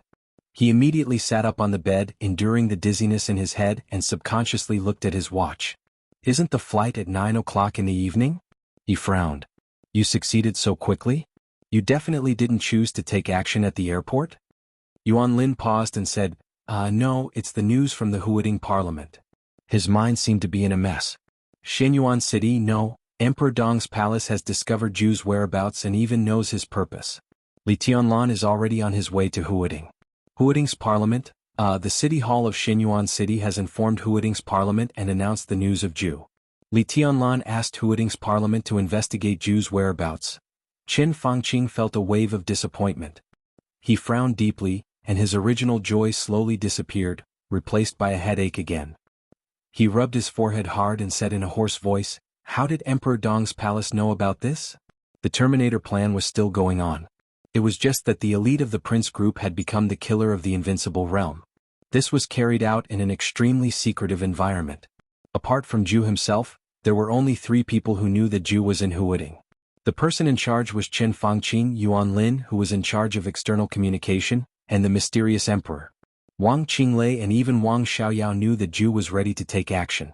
But out of some consideration or vigilance, they did not know that Zhu was now in Huading. Qin Fangqing himself would not announce anything to the public. His Majesty wouldn't either. Yuan Lin had no reason to betray him. Then how did the news leak out? Yuan Lin was silent for a while before he finally smiled bitterly. "I don't know." Qin Fangqing believed that Yuan Lin really did not know. He gripped his phone tightly and looked at the sunset outside the window. No one knew what he was thinking. "What did Zhong Yongming say?" he suddenly asked. "Cooperate." Yuan Lin's tone was calm, without any emotion. "Speaker Zhong has given the Special Operations Bureau of Huading, all the special warfare squads and special forces. The armed police and special police have issued a search order. He doesn't know Zhu's purpose, so he must have misunderstood something. Prime Minister, do you want me to contact Speaker Zhong and give him a hint?" The corner of Qin Fangqing's mouth twitched. He stretched out his hand and punched his eyes lightly. He said lightly, "No need. Everything will end tonight." Yuan Lin was silent for a few seconds and seemed a little surprised. "It will all end tonight. Do you have a different opinion?" Qin Fangqing got off the bed, intending to boil some water to make herself a pot of tea. The reason why he had started to rest in the afternoon was to wait for the good news in the evening. Then he would make a good article based on Wang Yuedong's death and make emergency deployments to start the decisive battle in Beihai in the shortest time. Now that he was awake, he simply did not sleep. Yuan Lin pondered for a moment. "I think we should ask Zhu to cancel this action. After all, Li Tianlan is on his way. According to the schedule, he should arrive in Huading soon before 9 o'clock in the evening." Qin Fangqing paused and asked, "It seems that Zhu wants to kill Wang Yuetong?" "It seems." Yuan Lin pondered the meaning of this word and braced himself. "Yes. It's not killing Li Tianlan. Why are you so nervous? Is Wang Yuetong already in the Invincible Realm? Zhu is an Invincible Realm killer. Wang Yuetong can't resist it. Zhu will succeed in an instant. Even if he is no match for Li Tianlan, an Invincible Realm killer who is good at hiding can't escape, can't he? What are you thinking? Or is this what Zhu himself wants? Such a cowardly Invincible Realm killer?" Qin Fangqing's tone was fast, with obvious dissatisfaction. Yuan Lin paused. For some reason he always thought of the flying snow floating in front of the Cabinet Public Affairs office. The flying snow, like a sword, instantly covered Chen Lijuan's body with endless sharpness. At that moment, it seemed that every snowflake in the whole world carried Li Tianlan's will. He opened his mouth and said with a bitter smile, "No, Ju doesn't know about this. Don't tell him." Chen Fangqing said lightly, "He has always coveted Wang Yuetong. When he catches Wang Yuetong, he will definitely retreat as soon as possible. Even if Li Tianlan keeps an eye on her and he can't take her away, it won't be difficult to kill her." Yuan Lin gave a muffled, Chen Fangqing directly hung up the phone and sat down in the chair. He looked at the setting sun outside the window and waited quietly, motionless. The night swallowed up the fiery afterglow of the setting sun. The sky above Huading Airport gradually darkened. The bright lights gradually lit up. Zhong Yongming got out of his car and looked along the long runway in front of him all the way to the sky. There was only a corner of the setting sun on the horizon. The faint light illuminated a small part of the sky into orange, quiet and beautiful. The 13 directors of Huading followed Zhong Yongming out of the car and stood behind him, waiting silently. Everyone's face was extremely solemn. An invincible realm killer was enough to make them, who stood at the peak of power in Huading, uneasy.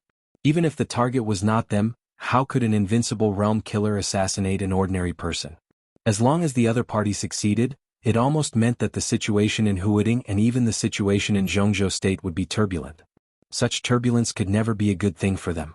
Therefore, although the 13 directors had their own standpoints at least at this moment, when Ju was lurking in Huading, they welcomed Li Tianlan, who came specially for Ju. They were also willing to come to the airport to pick him up. Zhong Yongming looked at the sky in the distance with no expression and waited quietly. Gu Xianyan stood beside him, holding his hand quietly. No one knew what she was thinking. A spot of light appeared in the night sky in the distance. The spot of light shone and became more and more obvious. "He's coming." Zhong Yongming's voice was low. Thinking of the mortal enemy who killed his son, he had mixed feelings. Everyone subconsciously straightened their backs. The roar of the engine came from far away in the air. The flashing spot of light dived toward the ground and turned into a huge flying silhouette in the gradually dimming sky. It slowly lowered its altitude, getting lower and lower. Bang! In some dull sounds, the small private plane in the air landed on the ground. The friction of the tires on the runway created tiny sparks. The plane glided on the ground and gradually slowed down. Zhong Yongming subconsciously tightened his body. He could disdain Li Tianlan in his heart and despise the way His Majesty called him. But when he really faced the young man, he did feel great pressure in his heart, although he did not want to admit it. The young man, who was less than 25 years old, was indeed a powerful figure who stood at the peak of Zhongzhou State in the dark world. He took a deep breath. The plane was getting slower and slower on the runway. Zhong Yongming walked over slowly with the directors of Huading. The plane stopped, the cabin door opened, and the gangway slowly descended. Zhong Yongming raised his head and stood on the ground, looking up at the direction of the gangway. Gu Xianyan stared at the cabin door, unwilling to do any details. The first thing that rang at the cabin door was a series of bells. It was crisp and sweet.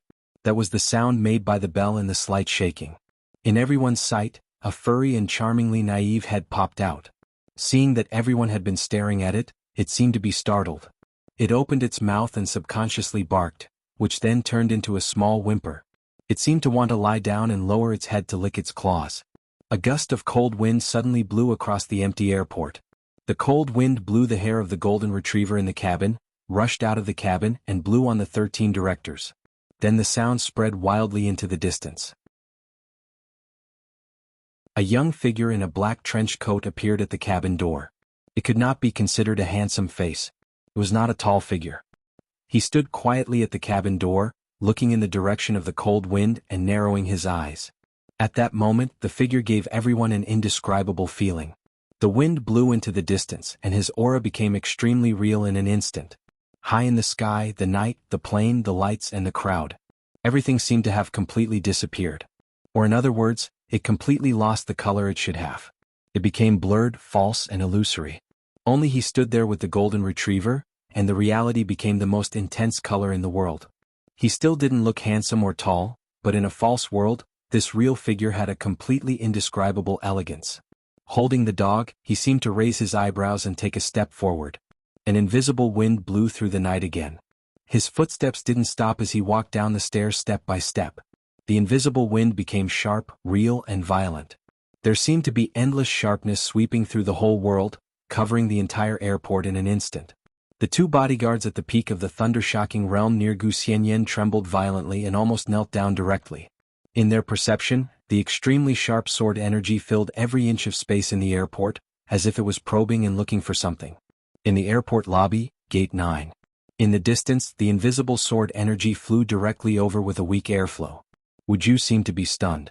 The next second he suddenly raised his head in disbelief. The domain of the invincible realm that hid his figure was directly broken in the illusory wind.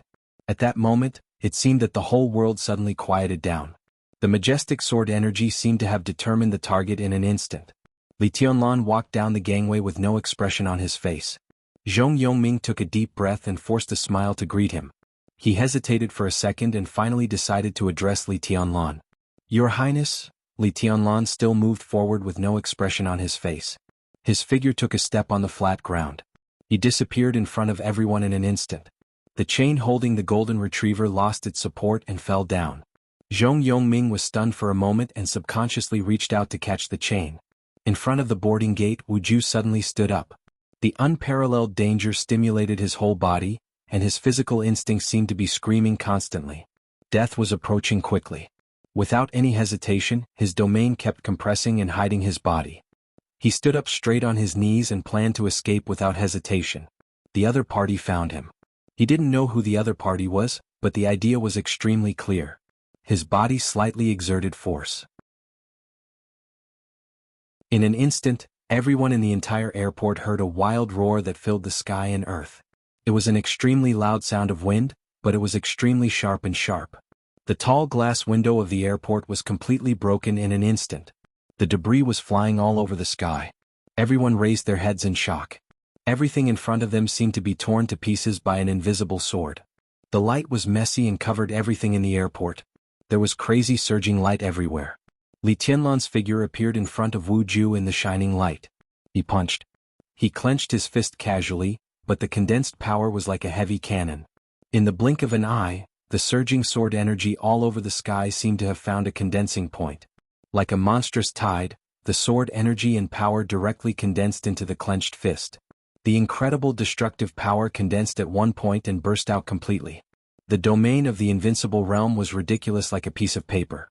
The space was completely broken. The fist did not stop at all, smashed all the desperate resistance of Wu Ju, and directly penetrated his chest.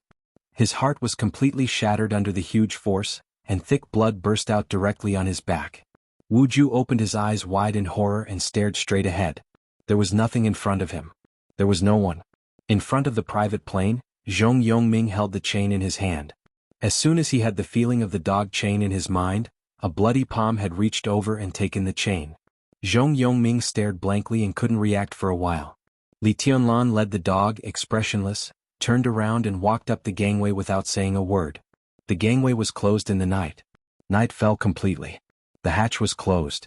The captain of the private plane was already waiting to take off. Zhong Yongming's face became gloomy little by little. He gritted his teeth tightly. For a moment, great humiliation filled his chest, and he couldn't say a word. Guxianyan, who was staring at this scene, finally laughed. Her face was very young, but with a touch of beauty that could topple a country. "It's a worthwhile trip." Satisfied, she sighed and said softly.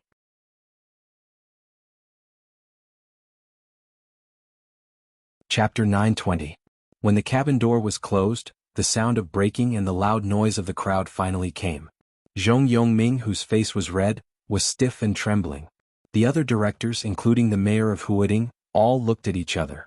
Everyone had a blank look on their faces. Even the two experts at the peak of the thunder-shocking realm in Kunlun City behind Guxianyan were confused. What's wrong? Someone suddenly asked the question in everyone's mind. They did see the young emperor of Emperor Dong's palace just now. In a short time he walked down the gangway step by step. Everyone was looking at him. It was a matter of a moment.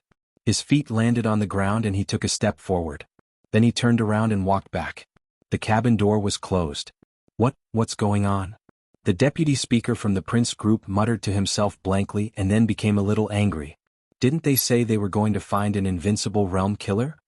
He came, showed his face, and left without even saying a word? He subconsciously glanced at Zhong Yongming. Then he glanced at Zhou Yu, the mayor of Huading. Zhou Yu's expression was calm and indifferent, even with a hint of a smile. Born in the North Group, he could rise from the deputy speaker of Northern City to the mayor of Huading, which was definitely an exceptional promotion. Huading's status in Zhongzhou State was too special. The position of mayor had always been more valuable than the position of governor of other provinces, more attractive than even the speaker of some backward provinces, and more important than the deputy speaker of Northern City. Coming from the North Group, he could become the mayor of Huading, which was one of the most successful operations of the North Group, closely following the academics and the Prince Group in the past 2 years. And many people knew very well that Zhou Yu had a close relationship with Han Donglu, the military counselor of Emperor Dong's palace. Now the rumors of the new group were buzzing. When the new group officially appeared, Zhou Yu would inevitably be the backbone of it. This was not an ordinary change. Because everyone knew Zhou Yu's position in the North Group. He was Zhou Yunhai's nephew. To be more precise, if there was no new group, Zhou Yu would be the future successor of the North Group. His entering the new group meant too many things. Zhou Yu's attitude was very proper, without any resentment of being ignored. There was even a little smile in his eyes. He glanced at Zhong Yongming with a playful look. Zhong Yongming gritted his teeth. His extreme anger was mixed with some doubts. He didn't know what Li Tianlan was doing.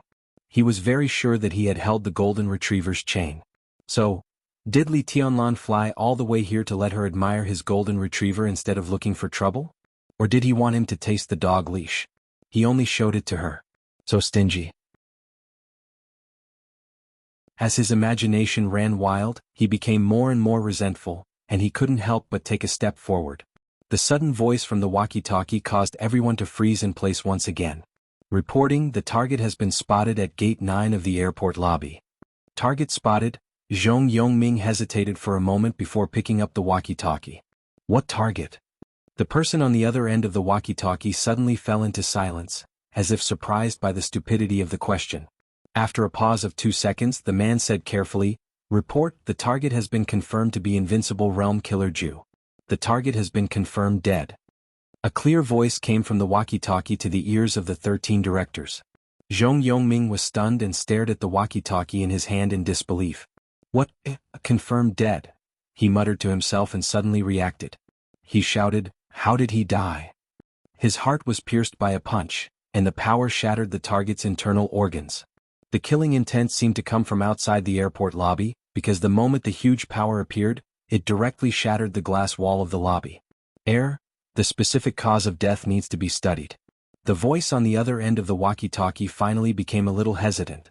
He was an expert arranged by the Huading Parliament to stay in the airport lobby. Although he was far from the invincible realm, the strength of the thunder-shocking realm also meant that he had a good eye. But now such an old general couldn't determine the cause of death of Ju? What was going on? It was a mess. It was inexplicable. It was too fake. It was impossible. Messy thoughts popped up in his mind. 1 second, Zhong Yongming's body suddenly stiffened. He tried to recall the scene in that instant. He caught the dog leash that looked ordinary. The golden retriever raised its head and glanced at him innocently. The moment he looked down at the golden retriever's eyes, he saw a palm covered with blood. The palm took the chain from his hand and walked up the gangway silently. So, was it that second just now? In that second, Li Tianlan loosened the iron chain and directly appeared in the airport hall a kilometer away. He smashed the huge glass wall and found a dead end in an instant. He smashed the man's heart with a punch, and then appeared in front of the plane and took over the iron chain. Jute dead? Was he really dead? Just for a second? Unarmed, a distance of thousands of meters, tens of thousands of tourists, instantly locked on and killed with one blow? Zhong Yongming's anger disappeared without a trace in an instant. An inexplicable chill enveloped him. He only felt that the world was extremely illusory, and everything just now seemed to be an illusion. How was it possible? Why was it like this? He stood in front of the plane, looked up at the cold fuselage and thought in a trance. How was it possible? Why was it like this? In the lobby of the cabin, blood flowed along the flat floor. He lay there quietly, and the warm wind in the lobby seemed to pour into his chest with an extremely cold temperature. The dazzling light from the ceiling sprinkled down. The panicked roar of the crowd continued to echo. Someone approached and seemed to be saying something. The voice was extremely vague and could not be heard clearly at all. He lay there quietly. He knew that he was dead. But the strong vitality of an invincible realm expert still allowed him to retain a trace of consciousness. He was not sure what had happened. In the blink of an eye, the dense sword intent instantly poured into the lobby and enveloped everyone in the entire airport. The moment the sword energy touched his domain of the invincible realm, his whole body had been completely locked. It was too late to get up and escape. The majestic power surged over from afar in an instant. His domain, his body, his concealment, and everything he was proud of became a joke in the face of the majestic power. Li Tianlan personally took action. The fist smashed all his resistance in an instant. The amazing power in the distance had condensed to one point the moment it pierced his chest, and all of it burst out completely in his chest.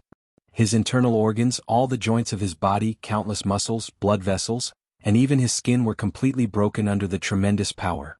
The sound of the glass wall breaking was so shocking. But the real murder was silent. The killing that crossed a kilometer was quiet and did not even affect anyone nearby. The power of the punch was condensed to the limit and directly acted on him. The seat under him didn't even change. It was Li Tianlan, Instakill, Donghuang, Dark World. He was really going to die. The light in his sight became dimmer and dimmer. The last vitality slowly disappeared, and his consciousness began to sink. He wanted to clench his fist. In his remaining consciousness, fear and resentment had disappeared. Only unwillingness was left. He was the only invincible realm killer in the Dark World today. He had established his own force and had a very good start. In the future he should stand at the peak of the new era of the Dark World and make everyone live in fear and shadow. He still had a lot of things to do and a lot of plans to implement. Since he became an invincible realm expert, he had not even really assassinated a powerful figure. But now, he was dead. He was insta-killed by a punch. The strength of the invincible realm had become a joke.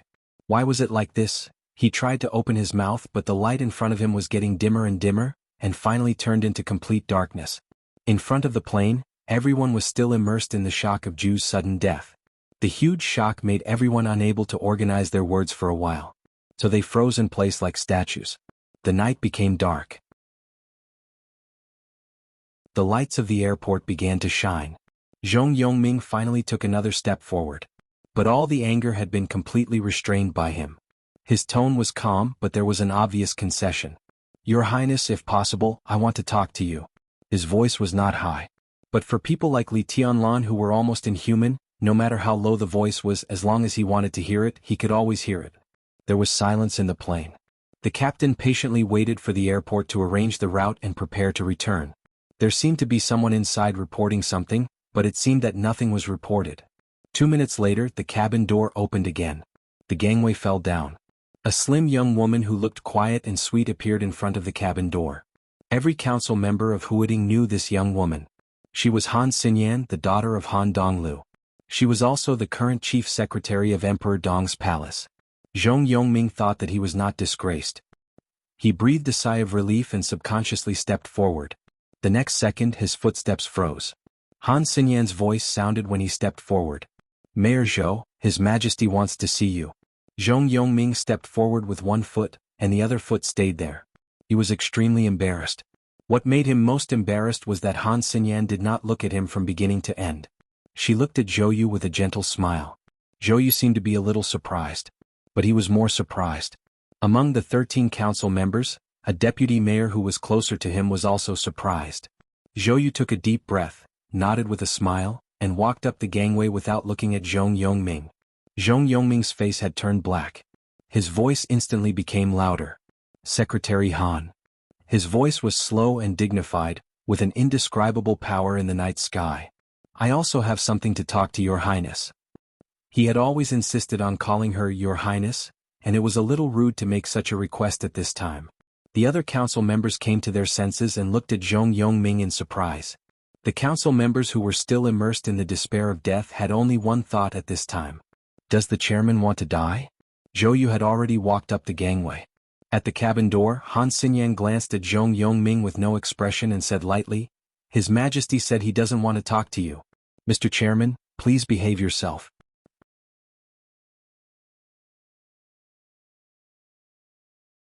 Chapter 921. The interior of the private plane was spacious, but it was not extravagant and luxurious. Every detail was exquisite and comfortable. Zhou Yu walked into the cabin door. Led by Han Xinyan, he passed the rest area and was finally taken to the brightly lit reception area. Soft leather sofas were arranged regularly, and the carpet was as soft as cotton. Soft music was playing in the reception area, and a fruit plate was placed on the crystal tea table in the center of the sofa. When Zhou Yu walked in, Li Tianlan, who was a little pale, was pouring water into the teapot. It was just a simple act of pouring water. He put the tea leaves in the teapot and poured hot water into it. After a while, he poured the water into the cup. There was no technical content at all. But the tea leaves were good or very good. So as the hot water was poured in, the fragrance of the tea quickly spread. Li Tianlan, who was pale, seemed to feel the footsteps. He raised his head and stood up with a smile. Zhou Yu subconsciously quickened his pace. He passed Han Xinyan and took the initiative to stretch out his hands to Li Tianlan. "Your Majesty." Li Tianlan reached out his hand and shook it tightly with him. He patted him with the other hand and smiled apologetically. "Mayor Zhou, I'm sorry. I thought I was still in Northern City. I just came out of the desert and was so busy. If Xinyan hadn't reminded me just now, I'm afraid we would have missed this meeting." This explanation was detailed and sincere, full of sincerity. Zhou Yu was obviously a little excited. He shook his head harder and said with a smile, "Your Majesty, you don't have to say that. I can totally understand.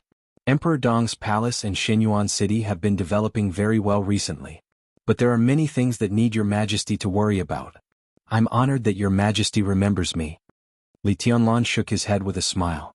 "We're all on the same side. Don't stand on ceremony. Please sit down, Mayor Zhou. Your Majesty, you can just call me by my name. I'm older than you. If you don't mind, you can call me Old Zhou." Zhou Yu sat down with a smile. Han Xinyan, who was bending over to pour tea, trembled slightly and the tea almost spilled out. "Old Zhou." This form of address was so novel that even Zhou Yu would find it strange if he were to say it himself. At the age of 42, he was one of the youngest governor-general officials in Zhongzhou State. Only Zhou Yuanshan, Wang Jingxin and a few others could be on par with him. With this position and his age, it was not appropriate to say that he was in the prime of his life. He could be said to be young and promising. It was estimated that Zhou Yu had never heard such a title like Old Zhou since he entered the official career. "It doesn't matter how I address you." Li Tianlan smiled casually and handed a cigarette to Zhou Yu. "No matter what you call me, Brother Zhou is someone I respect. I really hope that Emperor Dong's palace can have more pillars like Brother Zhou, but it seems to be a bit whimsical." These words were undoubtedly flattering to Zhou Yu. But what Zhou Yu cared about and was most excited about was Li Tianlan's description. Pillar. This meaning was clear and unambiguous. What it meant couldn't be more obvious. He took the cigarette, lit it, took a deep breath and said with a smile, "Speaking of pillars, His Majesty is the biggest one in Emperor Dong's palace. In all aspects, only with His Majesty can we have space to play and enough motivation." Han Xinyan took 2 steps back and watched the conversation curiously. Qin Weibai said that she was now qualified for the job of Chief Financial Officer of Emperor Dong's palace. In terms of professional ability, she had no problem. But in the end, she was just a young woman 1 year older than Li Tianlan. Li Tianlan was very young, but his personal strength and the support behind him were enough to support him to stand at the highest peak and enjoy the scenery. But Han Xinyan didn't think she was qualified. She still had too much to learn. It was easy to be a secretary, but it was extremely difficult to be Emperor Dong's secretary. So she was learning and improving herself all the time. Zhou Yu was undoubtedly a person worth learning from. Li Tianlan observed Li Tianlan's words and actions. He saw Li Tianlan say mushy words in the most normal, natural and completely sincere manner, and put on a humble posture. He naturally flattered Li Tianlan and changed the topic from a member of Emperor Dong's palace to a member of Emperor Dong's palace. He expressed his loyalty straightforwardly but not abruptly at all. Although the conversation had just begun, both sides seemed to have received satisfactory answers. Han Xinyan stood aside, deep in thought. Li Tianlan was silent for a moment with a cigarette between his fingers. Then he said slowly, "Of course, in some ways, Brother Zhou and I are completely one. Our advance and retreat is one of the most important things for Emperor Dong's palace. We will do our best to help you, give you more support and give you more room to play. This is also the purpose of my conversation with you this time. In fact, after the funeral, military counselors suggested that I meet you. But there are still many things in Emperor Dong's palace that haven't been straightened out. I don't have a specific and detailed plan, so I naturally can't give Brother Zhou a specific promise. so I want to postpone the meeting. What does your majesty need me to do? There was a slight smile at the corner of Zhou Yu's mouth. Li Tianlan and Emperor Dong's palace would give him the greatest support, which naturally meant that he had to do something. Military Counselor's Flourishing Age Fund had been developing in Zhongzhou State for many years and had countless tentacles. Money could bring benefits, and the unimaginable amount of money brought an unbreakable covenant. For the North Group, Military Counselor was almost completely tied to them. Zhou Yu was like this. Zhou Yunhai, the current member of the Parliament of Zhongzhou State and the leader of the North Group, was like this. Xia Qiuling, the only member of Parliament in the North Group, was also like this. The core framework of the establishment of the new group should be composed of Wu Jingmin and Bai Qingqian. Then some of the remaining forces of the Li family would come closer. And then, part of the forces of the giant group and nearly half of the forces of the North Group would automatically become the core of the new group. In this way, the lineup of the new group was already very terrifying. But after the emergence of the new group, if the support of the giant group and the North Group was excluded, when the honeymoon period with the Southeast Group was over, the power of the new group still seemed a little immature among the several old groups. Li Tianlan would give them support but not too much. It was not that he didn't want to, but he couldn't care less. He wanted to establish a new group to gain support, not simply to support others. So many things needed to be fought for by himself. Zhou Yu was very clear about this. And from the North Group to the new group, it was not a matter of a word or a statement. He also needed to do something to prove his position and consolidate his position in the new group. Li Tianlan glanced at him with a chuckle and asked, I heard that Zhong Yongming has a strong desire for control? Is he also strict about some things in Huading's municipal government? Zhou Yu's eyes flashed and he said with a faint smile, the speaker does care about the work of the municipal government, but he doesn't intervene in specific things, especially sensitive ones. From another perspective, this sentence also seemed to indicate that Zhong Yongming couldn't intervene in some of the work of the municipal government, especially the sensitive things. Li Tianlan narrowed his eyes and glanced at Zhou Yu. Zhou Yu was the mayor and Zhong Yongming was the speaker. Although Zhong Yongming was one level higher in rank as a member of parliament, in fact in Huading's system, the mayor could not be regarded as the speaker's subordinate, but the speaker's partner. Although Zhou Yu's rank was one level lower, he was the successor of the North Group, which was enough to make up for some of his disadvantages in rank, so he had the conditions to be a strong mayor. The only thing he lacked was some support. Li Tianlan thought of some secret deployments in Huading, gently tapped the teacup and said with a smile, Brother Zhou, I haven't met Minister Yunhai yet, but I think he has more expectations for me. So does Emperor Dong's palace. The pillar of Emperor Dong's palace should be someone who can control the overall situation. I can't give him a long-term plan, but at least I can set a short-term goal. He paused and smiled, Huading is beautiful, I like it very much. Zhou Yu's eyes became extremely hot in an instant. He smiled gently and nodded, I see. Through the cabin window he looked at the brilliant lights outside the airport. After a moment of silence he said softly, I like it here very much too. Li Tianlan nodded, I'll go to Yuzhou as soon as I finish some things in Tianan. If possible I'll give you some support. Zhou Yu's heart suddenly jumped. He took a deep breath and said yes. Joining the new group was not only because the binding of interest between them and military counselor had become unbreakable, but also from the perspective of the North Group, the new group had a promising future. Not to mention that Zhou Yunhai had more expectations for him, even Zhou Yu himself had more expectations for himself. He was already the mayor of Huading. Further, a senator. Further, a director. In recent years, the declining North Group could barely maintain a director's position, and its ranking was getting lower and lower. But the new group was different. The combination of Wu Jingmin and Bai Qingqian had stabilized the framework of the new group. 5 years later, Zhou Yuanshan of Jiangxia had the qualification to soar.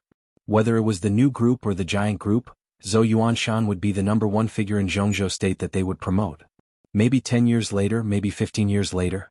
At that time, Emperor Dong's palace would be unparalleled, and it was almost impossible for Zhou Yuanshan to encounter any strong competitors. Although Zhou Yu was a few years older than Zhou Yuanshan, to put it more exaggeratedly, even after 20 years he was still relatively young and vigorous in his current level. He could completely keep up with Zhou Yuanshan's pace. As long as he could get the approval of Emperor Dong's palace, when Zhou Yuanshan took over, there would inevitably be a position for him among the directors around him. And it would be a position of absolute power. Now the opportunity was in front of him. If he could settle Zhong Yongming in Huading and satisfy Li Tianlan, then in the future, Li Tianlan would certainly satisfy him. At this moment, his thoughts were the same as Gu Xianyan outside the cabin. This trip was not in vain. Zhou Yu thought of the upcoming decisive battle in Beihai. He thought of a series of possible situations after the decisive battle. This was an opportunity for the new group to expand rapidly. It was also an opportunity for him. Zhou Yu made up his mind. He looked at Li Tianlan and said seriously, "Your Majesty, at the end of the year, I will invite Mayor Ning of Shenyuan City to Huading for an exchange." Li Tianlan's eyes lit up. Ning Qianqing was the mayor of Shenyuan City.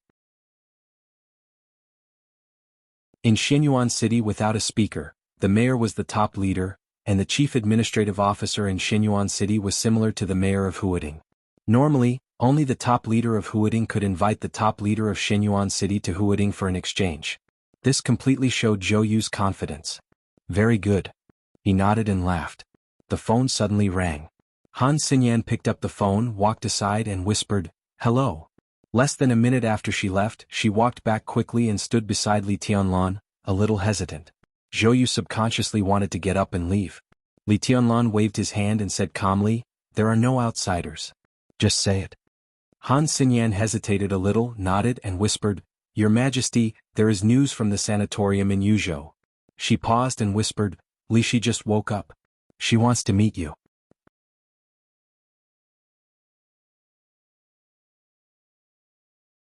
Chapter 922. Within a short period of time after he woke up, the sanatorium was bustling with activity. This sanatorium was the property of the giant group. In the past, it received some retired elderly or wounded people in the group. In more than 2 years, batches of the most advanced medical equipment were continuously sent to the hospital. The hospital was also constantly introducing talents, organizing exchanges and learning experiences. At present, this sanatorium, which had no specific name and was not open to the public, could be said to be the world's top level in terms of hardware equipment and medical technology.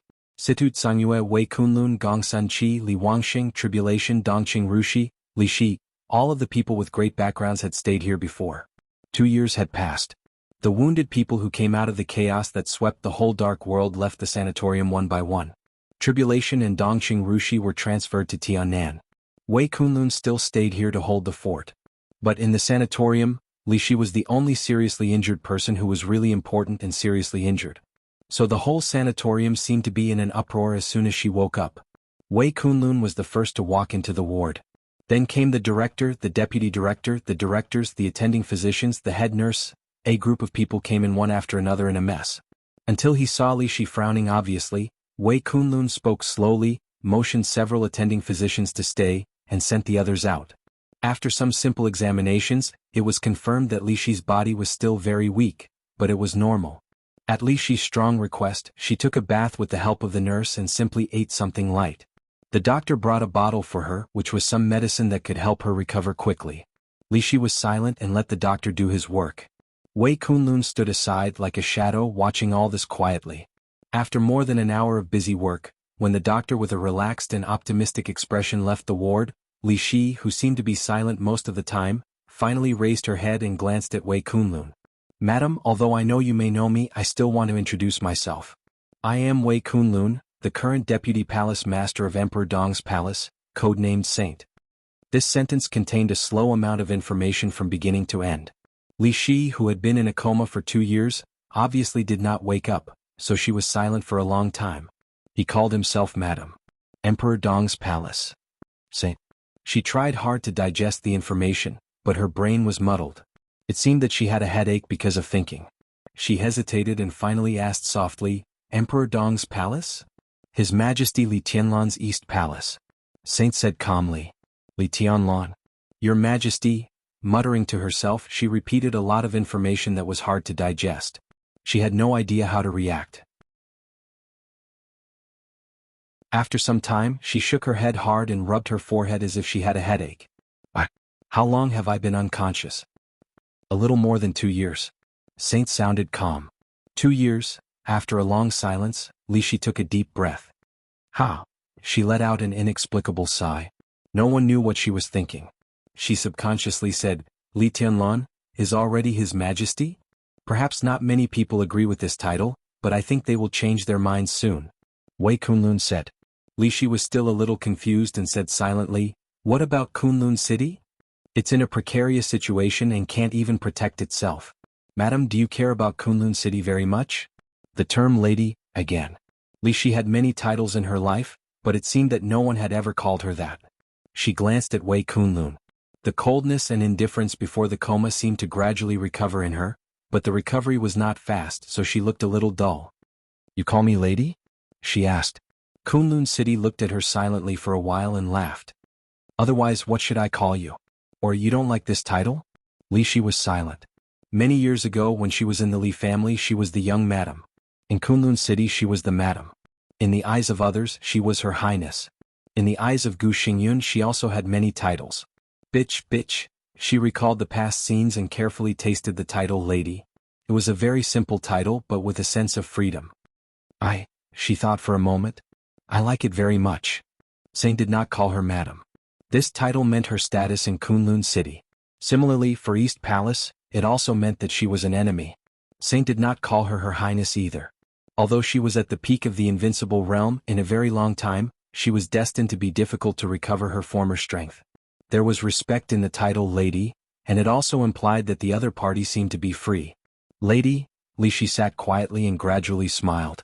2 years of coma had not brought the slightest change to her appearance. That kind of pure beauty was still the same. She was a little weak and haggard. Now she looked extremely delicate and beautiful. Before the master left, he said something beside your bed. He said to you, and I think he said it to me. He said that although he was no longer young, he hoped that you could still have a chance to choose in your life. He hoped that you could let go of the shackles of sin and be truly free to pursue something very beautiful, master. Saint did not say who he was. But Li Shi naturally knew which master he was talking about. Few people in Zhongzhou state knew that Xian Xuanzi, the metaphysics grand master who had shocked countless people and even won considerable respect in the Wang family of Beihai, was her biological father. Li Shi's body slowly softened. She lay on the bed and looked at the ceiling illuminated by the light in the ward. After a long time she whispered, "Where did he go?" "I don't know." Saint was silent for a while. "Although I have no evidence, it seems that all kinds of signs show that after the master left here, he went to the desert prison. At that time His Majesty Li Tianlan was there, but His Majesty did not see him and no one saw him come out of the desert. I think the master should have died." "Why?" Li Shi's voice was a little indifferent. It seemed that because she had experienced too much, her mood was a little numb, and there was no fluctuation in her tone. "I don't know what he did. Maybe he did nothing. Maybe he did a lot of things." Saint shook his head. "But I don't think you will see each other again in the future." "Ha!" With incomparably repressed emotions, Li Shi laughed softly. "I don't know how to feel," she said softly. "I should be sad, right?" Saint was silent and did not speak. Li Shi looked at the ceiling for a long time and whispered, "If possible, I hope to see Li Tianlan. His Majesty. Right here, can you ask him to come?" Saint nodded and took out his mobile phone. "I'll report now."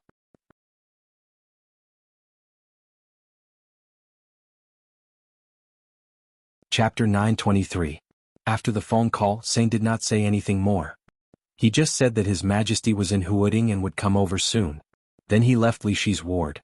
With Li Shi's awakening, whether she would leave or stay was not what Saint cared about the most. After sitting in the sanatorium for nearly 2 years, he was a little tired of it. With Li Shi's awakening, his task was almost completed. The deputy palace lord of Emperor Dong's palace was in charge of Tiannan. He took some time to complete the handover with the military counselor. With the military counselor's assistance, he was in charge of the intelligence and secret forces of Emperor Dong's palace. This was the future he was looking forward to more than staying in the sanatorium.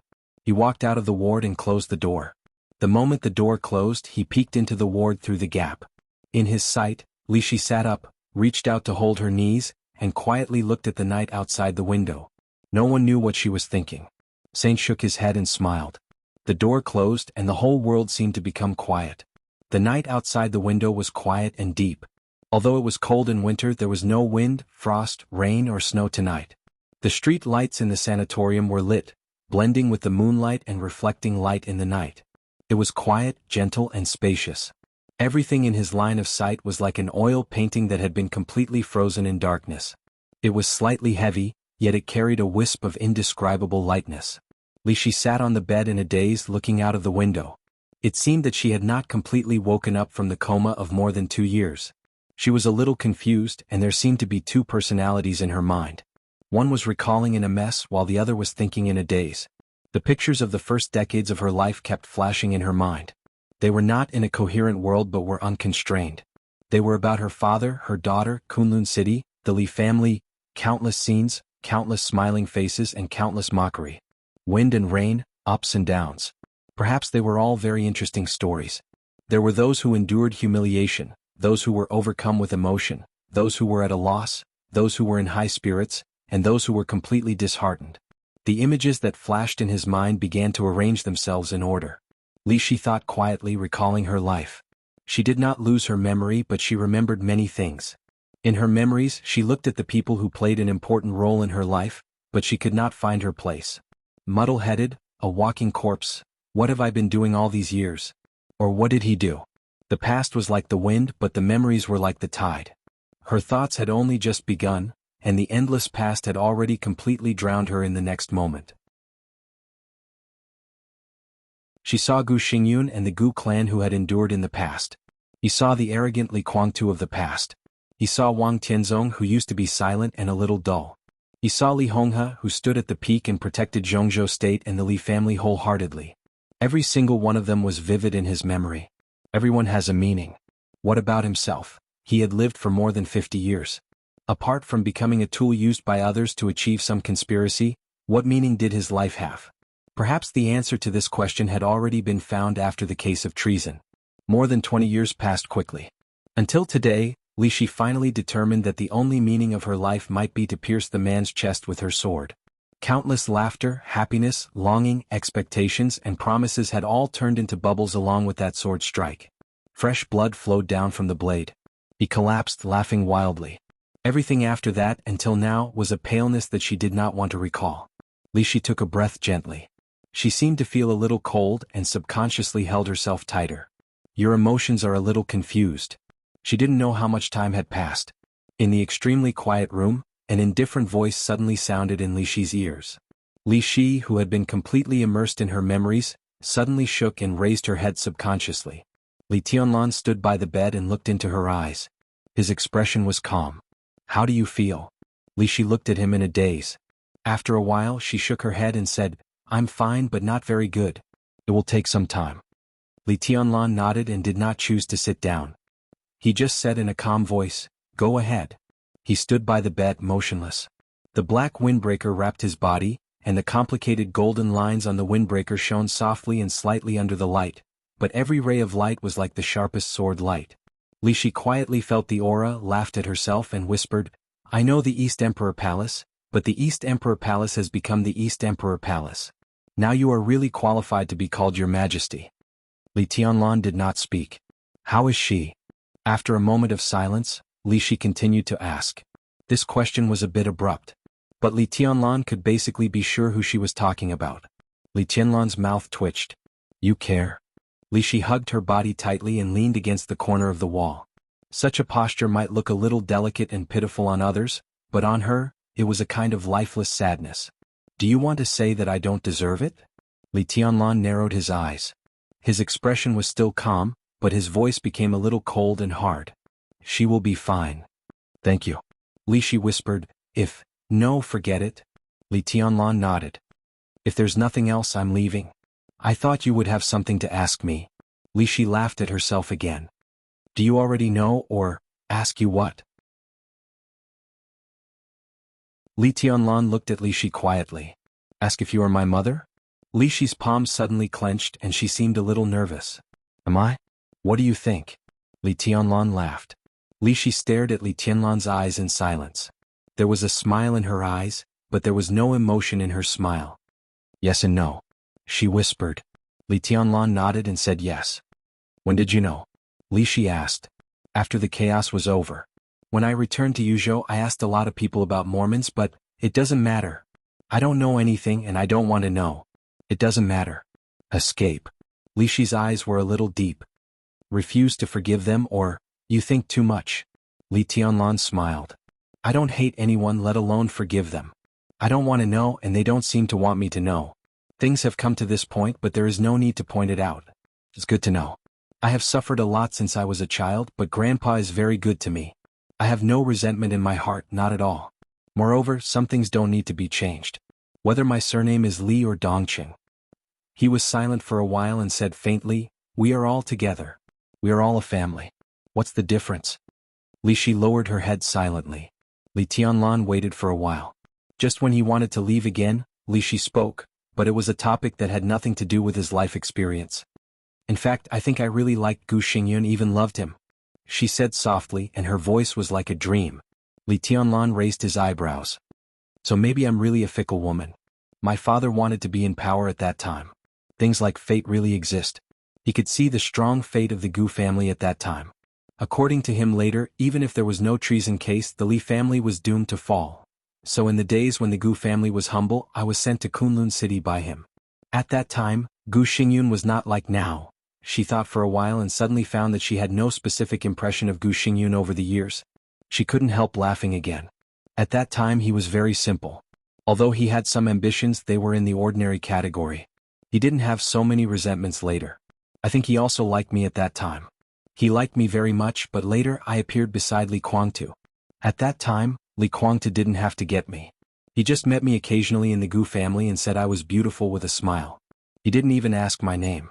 But at that time the Gu family was a dog lying under the Zhuanyuantai, wagging its tail and begging for pity. So that night I was sent to Li Kuangtu's home by Gu Dongqing. Naturally that night I went to Li Kuangtu's bed. Although I was reluctant, I couldn't resist. Gu Xingyun resisted, but one of his arms and one of his legs was broken. At that time, Gu Dongqing told me to serve Li Kuangtu well and make him satisfied.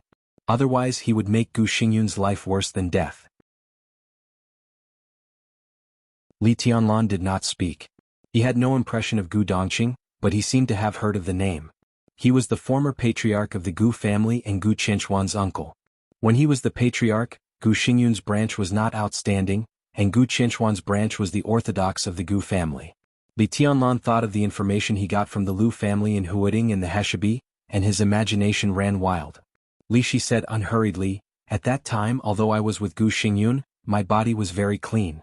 Li Kuangtu looked very satisfied as if he had got a new toy.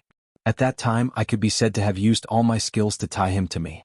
About 4 months later, I walked into Li Kuangtu's circle of friends at that time and met Wang Tianzong, Lin Fengting and Summer Solstice. A year later I met Li Honghe, the god of war of Zhongzhou state at that time. The day after I met Li Honghe, I returned to the Gu family by myself. You can't imagine how I felt when Gu Dongqing, who used to be superior to me, bowed to me. I met Gu Xingyun. Gu Dongqing was indeed a good dog. He was afraid that something would happen between me and Gu Xingyun, so he kept a close eye on us throughout the meeting. I made a request to them. I could stay in the Li family, but the Gu family must do their best to cultivate Gu Xingyun. Stay in the Li family? Li Tianlan's tone was inexplicable. I did stay in the Li family. You may not believe it. Li Shi smiled. Her voice was a little sarcastic. Gu Dongqing is really a good dog. He not only wagged his tail and begged for mercy to the Li family, but also had an almost abnormal loyalty. You haven't heard that loyalty is loyalty. At that time, Li Kuangtu just said that I was beautiful and he could send me over that night. If Li Kuangtu didn't mean me at that time, but his daughter or his wife, Gu Dongqing could also send them over. In those years when I stayed with Li Kuangtu, her only requirement for me was to serve Li Kuangtu well and take care of his daily life. She didn't have any other requirements. The day after I met Senior Li, he could bow to me.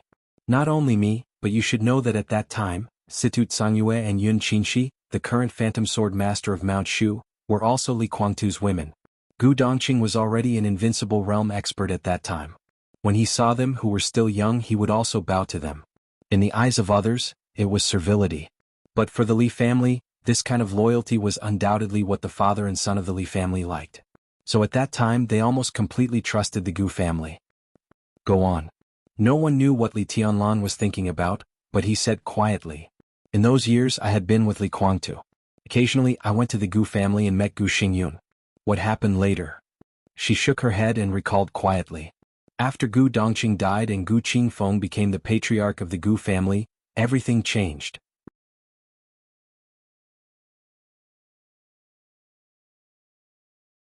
Chapter 924. Li Tianlan was no stranger to the name Gu Qingfeng. He was the patriarch of the Gu clan before Gu Xingyun, the father of Gu Qianquan. It was he who got the imperial jade seal in Heshabi, but he was killed by Lu Tianqing of the Lu family in Huading. Lu Tianqing barely entered the invincible realm in the process of exploring the imperial jade seal. Finally, more than 10 years ago he fought with Situ Tsangyue in Taibai Mountain. Lu Tianqing was defeated and died. Sai City rose and the status of the Lu family plummeted. In the end, when facing Li Tianlan in order to protect himself, he gave the imperial jade seal to him, and he gave the imperial jade seal to Tribulation. Surrounded by an indescribable emotion, Li Tianlan reached out and touched his chin. Gu Qingfeng is disloyal to the Li family? It's not just unfaithful. Li Shi shook her head. It's hatred and resentment. In fact, in the eyes of outsiders, that kind of emotion is normal. Not everyone is willing to be a dog. Although the Li family treated them well, a dog is a dog. Even if they had to stand and eat the leftovers, not many people would be willing to eat meat while kneeling. Li Tianlan looked at Li Shi and asked calmly, "What does Gu Qingfeng want you to do?" Speaking of the past with this mentality, Li Shi's heart was calm and almost numb. He tried to let me control Li Guangtu. Control was a very comprehensive word. Controlling Li Guangtu's whereabouts, controlling some of his plans, controlling some information, influencing his stance. For the Gu family, which was attached to the Li family at that time, if Li Shi could do all this, the benefits to the Gu family were self-evident. You actually agreed, Li Tianlan said. Naturally, I won't agree to Gu Qingfeng's request. Li Shi was expressionless. At that time I was very good with Li Guangtu. He really doted on me. The reason why Situ Tsangyue and Yun Qingxi didn't like me was also because he doted on me. I was with him all year round. Many people in the Li family had begun to call me young madam. Li Guangtu even wanted to marry me. I was the woman that Gu Dongqing gave to Li Guangtu. His purpose was very pure. He wasn't afraid of Gu Qingfeng threatening me. Moreover, he didn't dare to threaten me. At that time, I was almost out of the control of the Gu family. So, Li Tianlan understood. Is it Gu Xingyun? Li Shi was silent for a long time before she said, yes. I'm not sure whether Gu Dongqing's death had anything to do with Gu Xingyun. But it's obvious that he hated Gu Changqing for giving me to Li Guangtu. Similarly, he hated the Li family as much as he hated Gu Dongqing. Li Shi lowered her head. As Gu Dongqing's goddaughter, I attended his funeral. On the day of the funeral, I saw Gu Xingyun. At that time he wanted to touch me, but I didn't agree. I don't know whether I was afraid or unwilling. Even now, I don't know my mood at that time. Gu Xingyun was very angry at that time. He said that he would destroy the Li family and kill Li Guangtu completely. He said that I was his and said a lot. He hoped that I could help him. And then you began to betray everything about Li Guangtu? Li Tianlan asked. This time, Li Shi hesitated for a longer time. She seemed to be recalling something, but there was some confusion in her eyes. After a long time she whispered, I don't know. Not sure? Li Tianlan raised his eyebrows. I don't remember. Li Shi whispered, I still remember all the details of besieging Li Guangtu that year, but it was only that battle. Before that, I don't know whether I had betrayed Li Guangtu or the Li family. She frowned tightly, and there was an unconcealable pain in her cold and indifferent eyes. No, I should have done it once. At that time, Senior Li and Li Guangtu had a fierce fight. At that time he had just entered the invincible realm. The old patriarch of Beihai died. It seemed that because of this, Senior Li told him not to set his eyes on the Wang family of Beihai. She frowned tightly and looked more and more painful. Li Guangtu. At that time he said that the Wang family of Beihai was no longer worthy of their status, and this was an opportunity for the Li family. Senior Li said that the Li family couldn't do it either. It seemed that there was something inside Beihai. At that time the Li family couldn't stop it at all. Li Guangtu said that he wanted to see it. I don't remember. Later I should have told this news to Gu Xingyun. I seem to remember this thing, but I don't remember doing it. She remembered that she had told this news to Gu Xingyun, but she didn't remember doing it herself. Such a contradictory sentence made Li Tianlan's eyes become extremely deep in an instant. Li Shi shook her head fiercely and glanced at Li Tianlan. You should know what's going on. You've been hypnotized. Li Tianlan said calmly, or at least someone has secretly imposed a very serious psychological suggestion on you. It can make you do something in a sober state, but it won't let you remember what you have done. Obviously, there is at least one real master in the spiritual field in Kunlun City, and it is very likely that it is Gu Xingyun himself. Li Tianlan twitched the corner of his mouth and whispered, "It's really deep to hide." "Maybe." Li Shi murmured to herself. In fact, at that time the Gu family had already secretly planned to take action against Li Guangtu, but it was just a plan and there was no breakthrough. However, after knowing Li Guangtu's ambition, the Gu family confirmed the plan and let some hidden pawns take action to provoke the relationship between the Li family and the Wang family of Beihai. During that time, Senior Li was very busy. Li Guangtu was arrogant and disdained to explain those provocations on the surface. Sometimes, in order to test the attitude of some forces of the Li family in the Southeast Group, he even chose to acquiesce. The plan went very smoothly. Before they were sure to take action, Summer Solstice took the initiative to find Gu Xingyun. Gu Xingyun and several Invincible Realm experts took dozens of Thundershocking Realm experts to besiege Li Guangtu. Summer Solstice took action at the most appropriate time. When the murderous weapon of the Li family was about to fire, she destroyed the infinite sky and seriously injured Li Guangtu. That sneak attack could be said to be a lose-lose situation. Summer Solstice's injury has not even healed yet, and Li Guangtu, who was also seriously injured, was completely crazy at that time. In fact, with his strength at that time, if he wanted to escape he had a chance, but he lost his mind and completely wanted to take everyone with him. Li Shi smiled bitterly. So I appeared in front of him and pierced his heart with a sword. I remember all the scenes of that battle very clearly. The Gu family stole my newborn child and threatened me with the lives of the child and my father to kill Li Guangtu. I was really shaken at that time. Maybe the Gu family magnified the psychological suggestion in my heart at the moment I was shaken and gave me enough reasons. In fact, when I took that sword I regretted it. When I was in the air I cried. Li Guangtu also saw me and hesitated for a moment. In less than a second the treason case happened, and the Li family ended. The Gu family stole your child? Li Tianlan asked. It's my daughter. Li Shi's eyes were a little dazed. My daughter and Li Guangtu's were in the Yuzhou military headquarters hospital at that time. It was the hospital with the best conditions at that time. In terms of obstetrics and gynecology, there were more authoritative doctors. She raised her head and took a deep look at Li Guangtu. So, at that time many pregnant women with status would choose to give birth there. I was like this. She hesitated for a moment and said in a voice without any emotion, "So was Bai Qingqian." Li Tianlan was expressionless and did not move. The situation at that time was actually very tense. A few days after the treason case, Senior Li left Yuzhou and went to Beihai. At that time, the Li family and Beihai had almost completely turned against each other. Senior Li seemed to want to save something. I was a pregnant woman, and there were not many people taking care of me. There were several female experts of the Li family. At that time, no one thought that there would be any problem.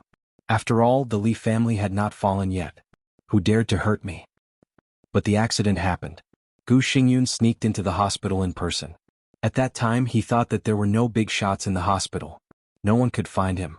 Oh, no one found him at that time, but there were still big shots. At that time, Dongqing Hongguang, the minister of the military headquarters, was in the hospital. Because on the same day that I gave birth to my daughter, Bai Qingqian also gave birth to a son for the Dongqing family. They were born on the same day in the same month of the same year.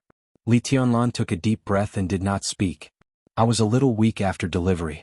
Because of the anesthesia, it was difficult for me to move, so I was not very clear about a lot of things.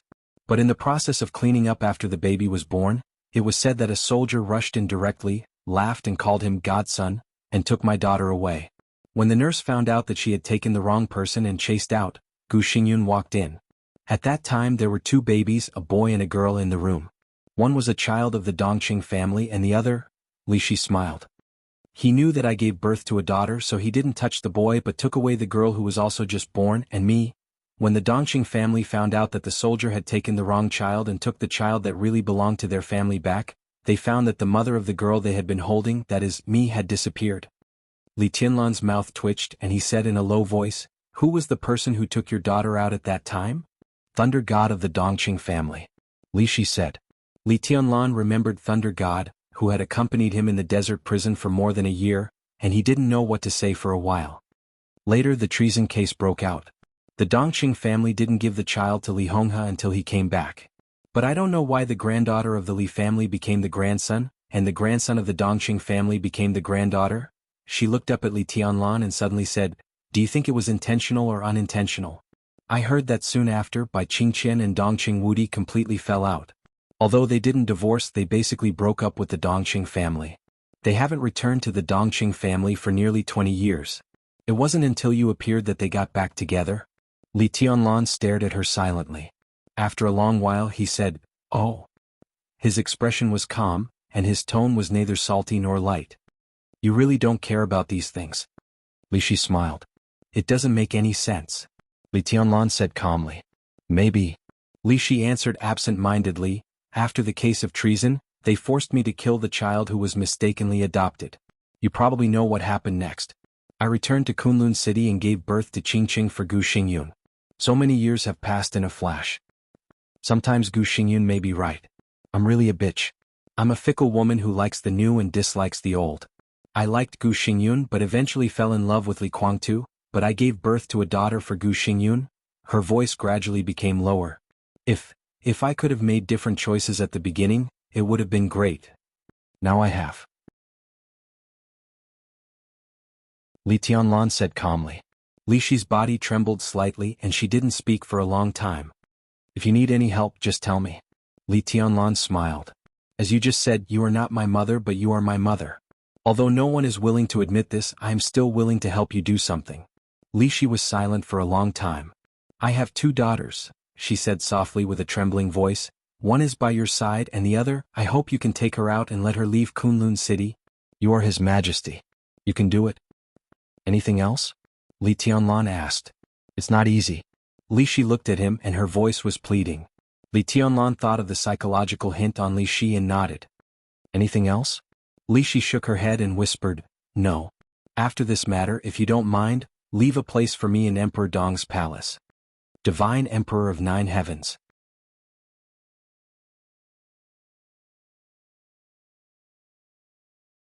Chapter 925. Li Tianlan could not refuse Li Shi's request, let alone her request. She asked him to bring Li Qingqing back from Kunlun City. She asked for a place in Emperor Dong's palace. Li Shi's recovery period was destined to be long, but the damage to her foundation was not very thorough. She might not be able to return to the peak of the invincible realm in this life, but there was no problem for her to re-enter the invincible realm. Even if she really could not restore her original strength, her vision was still there. As long as she re-entered the invincible realm, she would definitely be an expert who could not be ignored among the experts in the same realm. Such a person joining the Emperor Dong's palace would undoubtedly further enhance the strength of the Emperor Dong's palace. Li Shi knew what he wanted. Li Tianlan knew what Li Shi wanted. Therefore Emperor Dong's palace could get her help, but it would not restrict her. Li Tianlan could totally afford a leisurely but transcendent position, as long as he could take Li Qingqing away from Kunlun City. There was no room for Li Tianlan to refuse. Even if it was not for the sake of Li Shi, for the sake of Dongqing Rushi, he had to do this. Just as he said to Li Shi. Li Shi was indeed not his mother. But if he married Dongqing Rushi, if Li Shi was not his mother, what was she? He took 2 steps in the room and suddenly said, "How did Kunlun City control Li Qingqing?" "Use poison." Li Shi's voice was a little sad. "That is a kind of poison that suppresses vitality. Qingqing's martial arts talent is actually very good, but under the influence of that poison, it is difficult for her to enter the thunder-shocking realm in this life. I used to know that Gu Xingyun used poison. Now there should be some spiritual hints. Does she know?" Li Tianlan narrowed his eyes. "Not sure." Li Shi said, "Gu Xingyun will not tell her and I dare not tell her." Suppressing vitality, Li Tianlan muttered to himself. Kunlun City has its own secret laboratory, one of which specializes in studying this toxin. Up to now, this toxin has been very mature and has been updated for many generations. This toxin is widely used in Kunlun City and is commonly used in Phoenix Pavilion. Phoenix Pavilion? Li Tianlan suddenly raised his head. This was also a name that he was extremely familiar with. The first time he heard this name was in East Island, and he heard it from Jiang Shangyu. "Tell me about the Phoenix Pavilion." Li Tianlan looked at Li Shi and said slowly. "It's a female organization controlled by Kunlun City. It's responsible for a wide range of areas including female killers, female spies, female stars, female officials and female tycoons. Most of them target them with beauty." She frowned and didn't go on, but Li Tianlan had obviously understood what she meant. "How many people does the Phoenix Pavilion have?" Li Tianlan asked. "There are about 600 formal members." Their average age is 23 years old, and their appearance and temperament are the best. They have also been secretly developing for many years. There are the most professional teachers in the Phoenix Pavilion, including etiquette, dance, music, finance, politics, and even bed techniques. In all fields, as long as you want to learn, there will be people to teach you. Almost all the people who come out of the Phoenix Pavilion are mistresses that men dream of. Gu Xingyun uses his own channels to send these young and beautiful women to their targets and give them the life they want. In return, they will use their men to help Kunlun City in some aspects, which is mutually beneficial. For example, you can probably understand the quality of the Phoenix Pavilion. There is now a thunder-shocking realm assassin named Du Hanin in Emperor Dong's palace. She was once targeted by Gu Xingyun and intended to be the target of Phoenix Pavilion. In the evaluation of the Phoenix Pavilion, Du Hanin's evaluation level is A, not only because of her appearance, but also because she has the wind vein. Because she has the wind meridian, she has an extra level. If it's just her appearance, she's probably B+. Li Tianlan was speechless for a while. He naturally knew Du Hanin. She was a beauty, a great beauty. During the period when she was most powerless to protect herself, in order to stay in the Sky Academy, she completely gave up her body, so she also made countless male students in the Sky Academy bleed. Li Tianlan had seen many beautiful women. However, if only in terms of appearance, Du Hanin could definitely be ranked in the top. Such a person was only A in the evaluation of the Phoenix Pavilion? Oh, if only in terms of appearance it was only B+. He thought about it and asked, the highest level in the Phoenix Pavilion is A? The highest level is X, then S, A and B. The lowest level is B. Li Shi's voice was calm. Li Tianlan couldn't help laughing. Du Hanin's appearance is only B+? I'm very curious. Who is the X level? What kind of woman can be the X that Gu Xingyun envisioned? Li Shi's voice was still calm. Qin Weibai is X. Li Tianlan paused, raised his head and looked at Li Shi. The room seemed to become silent in an instant. Endless sword energy surged and boiled in absolute silence, completely enveloping Li Shi's body in an instant. Li Tianlan's arm hung down. His palm gradually glowed and became colorful. The incomparably gorgeous luster flowed in his palm, and in the blink of an eye, it turned into a startling scarlet. Li Tianlan looked at Li Shi, expressionless. I'm willing to respect you, but only if you deserve my respect. Nonsense, do you want to die? Li Shi felt the sword energy around her almost pointing at every vital part of her body. Her eyes subconsciously stared at Li Tianlan's palm. The scarlet light kept shrinking and shrinking. In the light, she felt a kind of pure sword energy full of destruction. Her body trembled instinctively under the huge threat, but her heart and voice were still calm and shocked. Phoenix Pavilion will put every qualified target on the list, but it doesn't mean that they are people of Phoenix Pavilion.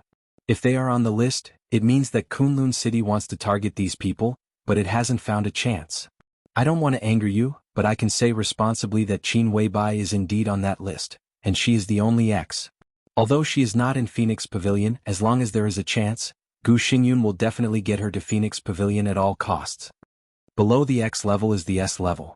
At present there are more than 10 people on the S level list in Phoenix Pavilion, but only 3 really belong to Phoenix Pavilion. The first is me, the second is Qingqing, and the third is a girl who joined Phoenix Pavilion a few years ago, named Gu Xianyan. In addition, Wang Yuetong and Nalan Shuring of Beihai, Situ Tsangyue of Sai City, Flaming Fire of Samsara Palace, King Tong of the Rothschild family, Dongqing Rushi of the Dongqing clan. They are all on that list, and they are the targets that Gu Xingyun wants to target. As for the A level, Phoenix Pavilion currently has 30 people, and the candidate list is longer. Tell me who you know. Your secretary Han Xinyan and your sister Dongqing Qiuqi are on the A-level candidate list of Phoenix Pavilion. Li Tianlan laughed. The infinite sword intent slowly converged, and his anger began to fade, but his eyes gradually carried a trace of extremely dangerous and cold aura. This list is authoritative enough. His voice was gentle and soothing. Who gave him the guts to make such a list of candidates? Who gave him the courage? Oh, it's just a list. At least so far, Kunlun City hasn't done anything to the people on the list. Li Shi said. Li Tianlan sneered. That was a load of crap. Anyone on the list could be involved in a behemoth, and some even had the peak individual strength such as Situ Tsangyue and Flaming Fire. However, with the current strength of Kunlun City, Gu Xingyun might not even be a match for Flaming Fire. If they were on the list, Gu Xingyun would at most think about it. If this was his ambition, it would be too wild. However, he dared to make this list, which was already a capital offense in Li Tianlan's eyes. I don't want to provoke you by saying this. You should be very clear that you can kill Gu Qianchuan, but you can't touch Gu Xingyun now. It's not the time yet. You help me bring Qingqing back, and I will do my best to help you destroy Kunlun City little by little. Li Shi whispered. Li Tianlan stood where he was and took a deep breath. All the irritation and ferocity in his heart were suppressed by him. This is a deal. Li Tianlan said calmly, deal? The light in the ward slowly fell. Under the light, Li Tianlan's figure became illusory, blurred, false, and finally completely void. Li Shi sat on the bed, motionless. As early as in Mormons, from the moment he stood beside Li Guangtu, she completely betrayed Kunlun City. She entered the Li family from Kunlun City and finally betrayed the Li family. She returned to Kunlun City from the Li family and finally betrayed Kunlun City. Li Shi smiled. At this time she did not have any burden in her heart, but felt a little ironic. In the past many years, except when she was affected by psychological suggestion, every time Gu Xingyun pressed on her, every time he slapped her, and every insult fell into her ears, she thought of the same thing. One day she would let Gu Xingyun die a horrible death. She used to love him. But later she fell in love with Li Guangtu. Her feelings for Gu Xingyun gradually turned into hatred. Naked, crazy, extreme, and hysterical. Her father, who sent her to Kunlun City that year, had left. As long as her daughter could get rid of the poison and return to her side, she would be free. Li Shi trembled and took a deep breath. Her heart was full of comfort. Once again she clearly smelled the taste of freedom. It was so strange and so beautiful. When Li Tianlan came back, she could probably live for herself for the rest of her life. At this moment she suddenly thought of her father's words. At that time Xian Xuanzi predicted that the Gu family would rise in Zhongzhou state and replace the Li family, so he sent her to Kunlun City. But the Gu family did not replace the Li family by the Gu family. In the future that Xian Xuanzi saw, the Wang family of Beihai and the Li family would completely fall out. After both sides suffered losses, the Gu family would take advantage of the situation to rise. Gu Qingfeng and Gu Qianchuan would enter the invincible realm. Gu Xingyun and Li Shi could reach the peak of the invincible realm. And the next generation, Gu Han, who had the heavenly king heart, also meant an absolutely beautiful future for Kunlun City. Such a lineup was already the top superpower in the dark world. However, all of this had changed the moment she was sent to Li Guangtu's side. What was even more ridiculous was that Kunlun City did not know that it had changed its beautiful future and embarked on a road that was doomed to be irreversible. Li Shi moved her body, lay on the bed and closed her eyes. The window seemed to shake for a moment. The space over the entire sanatorium suddenly twisted. A colorful sword light went up against the sky in an instant and went straight into the sky. In the sanatorium, Saint, who was chatting with Han Xinyan, suddenly raised his head. In his sight, the majestic and wanton sword light kept going up. It was like a rainbow crossing the sky. The abundant and sharp sword light illuminated the night sky of Yuzhou City, went farther and farther, and flew straight to the northwest. That was the direction of Kunlun City.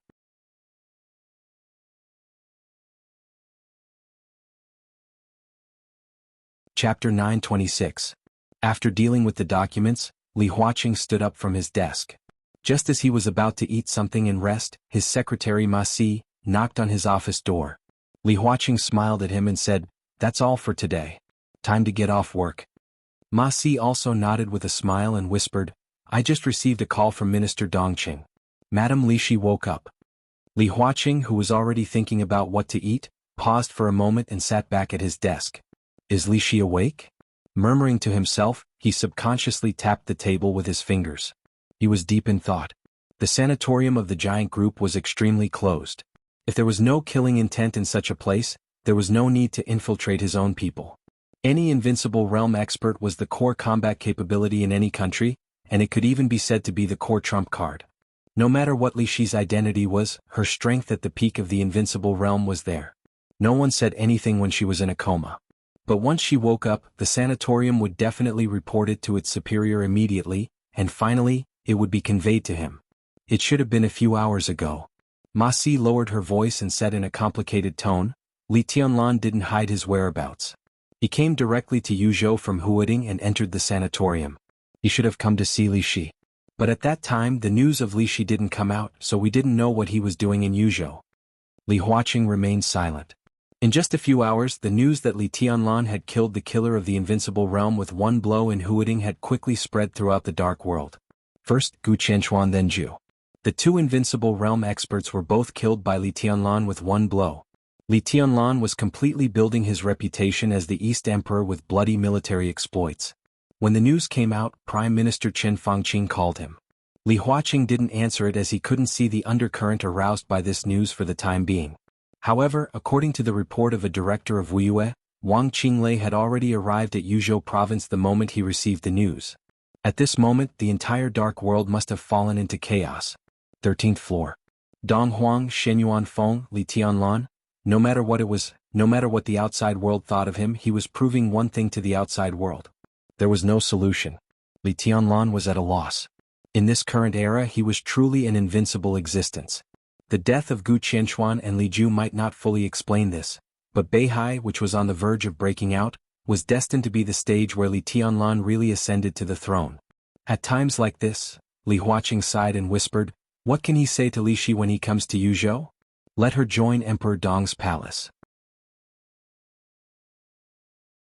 Ma Si thought for a moment and said, "In the past 2 years, Emperor Dong's palace and Kunlun City's attitude toward Li Shi has been very strange.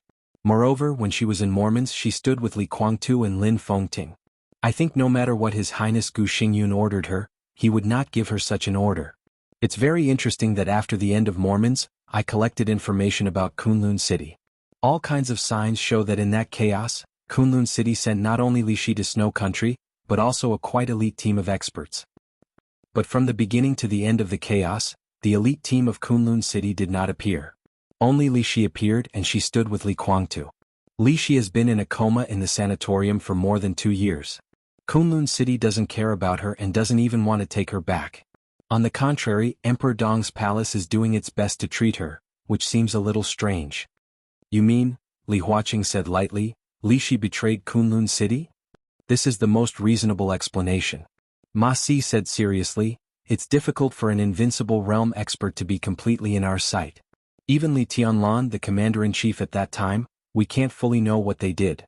Maybe before the chaos began he and Li Shi had already met and reached some deals, or maybe there are other possibilities." As soon as Li Shi woke up, Li Tianlan rushed over as soon as possible, which is enough to explain the problem. At least it shows that Li Tianlan is very sure to let Li Shi join Emperor Dong's palace. It makes sense. Li Huaqing nodded and smiled, feeling a little strange. He said, "Why not the purgatory of heaven capital?" Ma Si's expression froze slightly and she said hesitantly, It shouldn't be possible. In fact, we don't need to guess too much. Let's call the young His Majesty and ask him directly." Li Huaqing laughed. "That's right." Ma Si smiled and took out her mobile phone. The mobile phone vibrated. Almost at the same time, the ringing sound came from Ma Si's and Li Huaqing's mobile phones. That was a message push. People at their level naturally wouldn't pay attention to 2 boring things. All the things that could be pushed to their mobile phones were basically important events. "What's that?" Li Huaqing said, took the mobile phone and was a little surprised. "Celestial phenomenon? Meteor? What's that?" A colorful flowing light appeared in the sky over Yuzhou. Strange celestial phenomenon, suspected to be an extraterrestrial meteorite. Looking at the somewhat inexplicable title, Li Huaqing and Ma Si opened the special push software at the same time. A short article and a short video appeared on the screen, which seemed to be reprinted from other media. In the video, an incomparably brilliant light appeared in the sky almost in an instant. The light crossed the night and disappeared in an instant. For a moment, Li Huaqing understood the meaning of the word "suspected" in quotation marks. Almost everyone could see that the ray of light had risen from the surface of the earth to the sky and disappeared in an instant. Number 32 Qinghe Road. Ma Si finished watching the video and read the article. It was clearly written that the light first rose from near number 32 Qinghe Road. His body stiffened and he looked up at Li Huaqing. The sanatorium. Number 32 Qinghe Road was the address of the sanatorium of the giant group. What? Li Huaqing's tone was a little slow. That light is probably Li Tianlan. Ma Si swallowed and his tone was a little difficult. Are you kidding me? Li Huaqing said subconsciously. That light was Li Tianlan. This statement was just like telling a fairy tale. Li Huaqing could accept the sword light that went from the central plains through Yanzhou, Dongshan, Yuzhou, Longjiang to Beihai, and then through Suzhou to the desert of Beijiang. Because it was a living murderous weapon. No matter how powerful it was, there would always be a time when its energy was exhausted. But Li Tianlan was a living body of flesh and blood. How could he reach this level? Wang Qianzong of Mormons, Ma Si whispered. He set off from Reki City, crossed all the terrains and appeared in Mormons. Li Tianlan can't reach that level, but he has Xinyuan phone. Maybe. And the location is too coincidental. Li Tianlan came as soon as Li Shi woke up. This light appeared from the sanatorium and went directly to the northwest. Ah. His voice stopped abruptly. All the speculation was meaningless. The most important thing was that the light suspected of Li Tianlan went to the northwest. That was the most terrifying fact. Ma Si glanced at Li Huaqing. Li Huaqing's voice suddenly rose. Call him. The phone was quickly dialed. Ma Si waited for a while, looked at Li Huaqing and shook his head. I can't get through. As soon as Li Shi woke up, the light went to the northwest and went to Kunlun City. Li Huaqing's brain was confused for a moment, and he made a prompt decision. Call the Prime Minister and inform him of the news. In addition, contact Minister Dongqing Wudi. He was willing to remain neutral now, but it didn't mean that he could let Li Tianlan do whatever he wanted. After all, Gu Xingyun was the god of war of Zhongzhou State and the governor of Kunlun City. In any case, nothing could happen to Gu Xingyun. That was the minimum bottom line. Kunlun City. In the exquisite courtyard that belonged solely to the city lord, the sound of something shattering rang out incessantly. Gu Xingyun listened to the news brought to him by Chen Fangqing patiently. Li Shi woke up. He suspected that Li Tianlan's sword light was already on the way to Kunlun City. Gu Xingyun didn't know what he was thinking in his mind, nor did he know what he had responded. Gu Xingyun trembled all over and his blood pressure kept rising. With monstrous anger and resentment, he directly smashed the phone against the wall as soon as he hung up the phone. The surging power kept sweeping in the room. Gu Xingyun smashed almost everything that could be smashed in the room.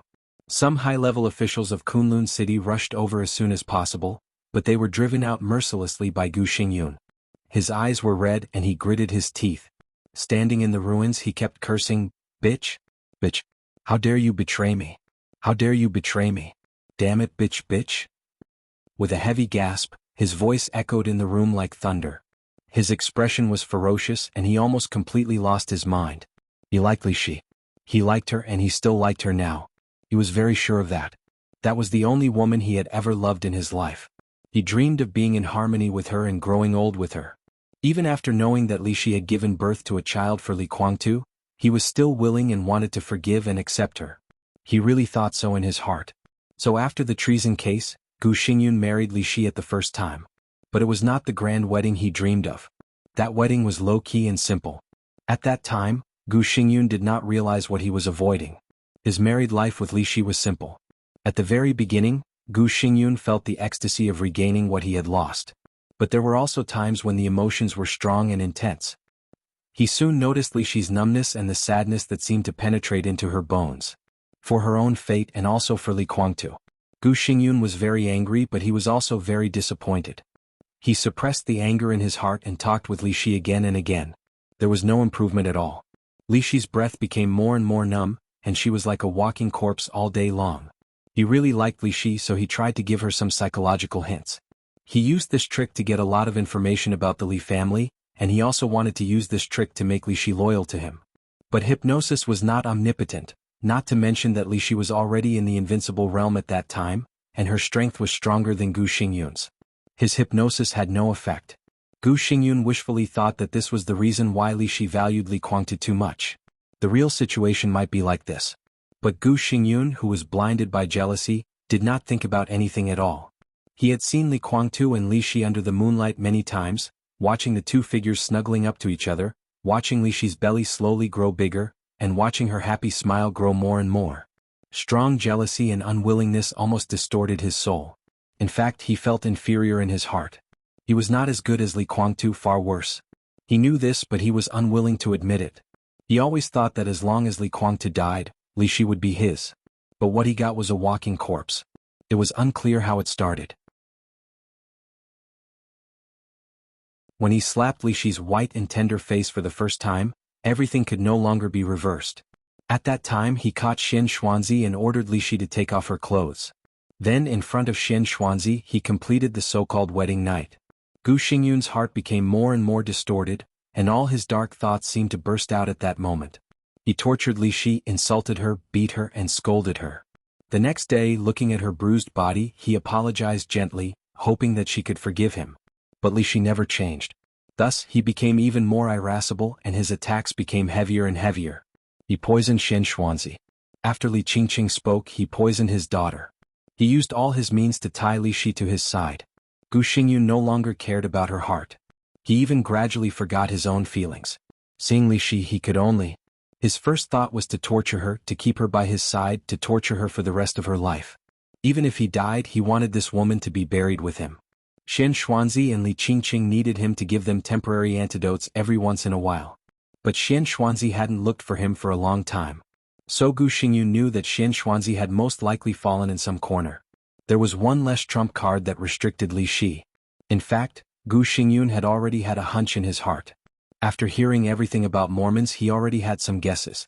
Now, after more than 2 years of sleep, she woke up. But she did not return to Kunlun City. She was the first to see Li Tianlan. Then Li Tianlan came to Kunlun City. It was not until this moment that Gu Xingyun finally realized that so many years of entanglement and torture seemed to have come to an end. He seemed to be really going to lose Li Shi. Completely lose her. So he fell into an unprecedented state of rage. Li Tianlan. He muttered to himself, Li Tianlan, do you think I will be afraid? You want him to kill me? Come on, do you think I will be afraid? If I die, your daughter can't live. No one can King live. Go to hell, all of you. He murmured and suddenly turned around. The huge power condensed for a moment. The exquisite courtyard belonging to the city lord was knocked open by Gu Xingyun in an instant. The wall cracked and the stones flew. He rushed out of the courtyard and came to another standalone courtyard. In the courtyard, a beautiful young woman in a red dress was standing at the door, seemingly hesitating. Seeing Gu Xingyun suddenly appear, she was slightly stunned and then asked cautiously, Dad, are you okay?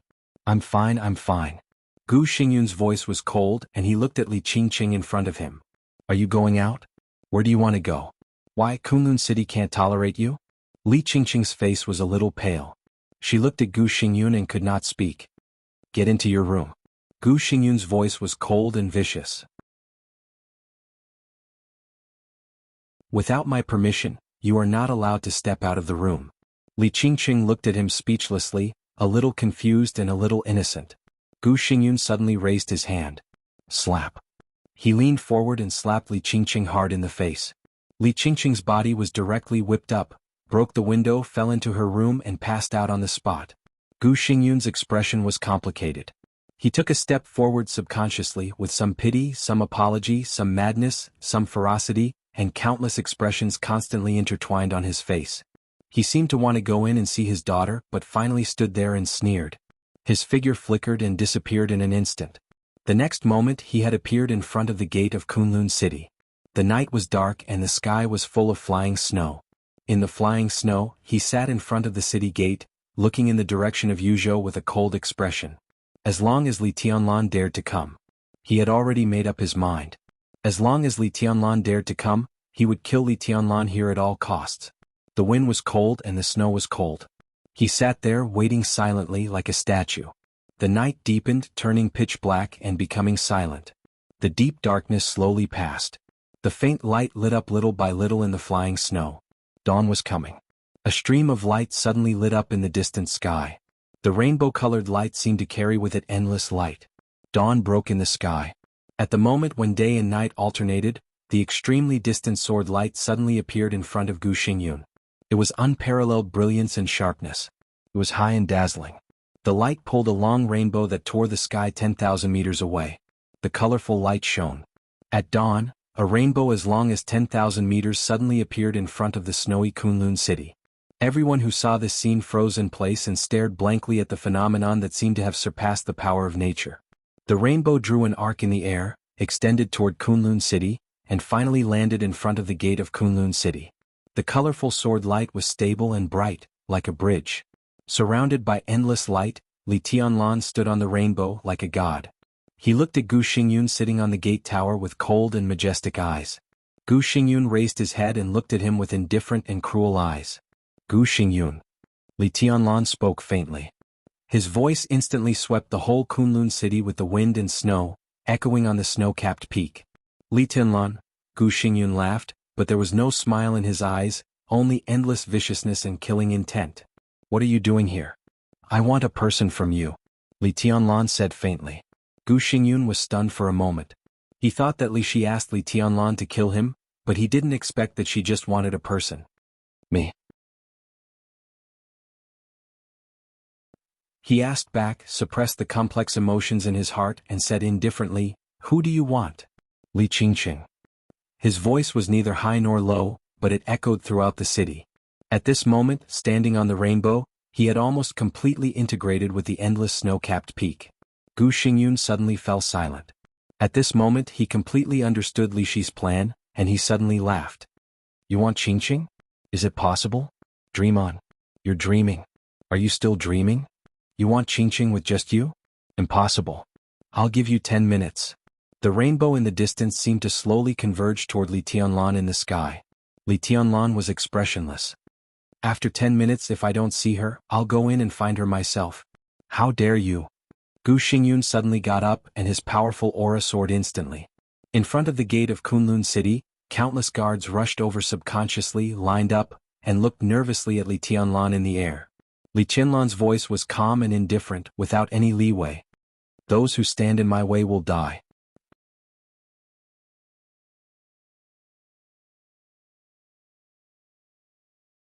Chapter 927. It's coming, it's coming. It was finally here. Gu Xingyun raised his head and stared at Li Tianlan in the air. The violent agitation in his heart made him numb all over. For a moment, he could not speak or even make the slightest movement. He had already anticipated this day. From the moment Li Tianlan killed Gu Qianchuan with one strike, or from the moment Li Tianlan killed Gu Qianchuan with one strike, or even earlier when Li Tianlan became the combat capability of the invincible realm, he seemed to have expected this day. He had always been on guard. But in recent years, Kunlun City had been a little weak.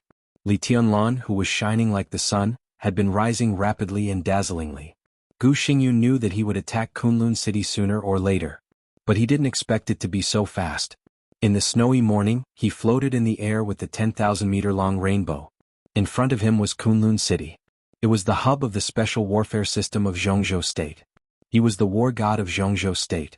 He said, Those who stand in my way will die.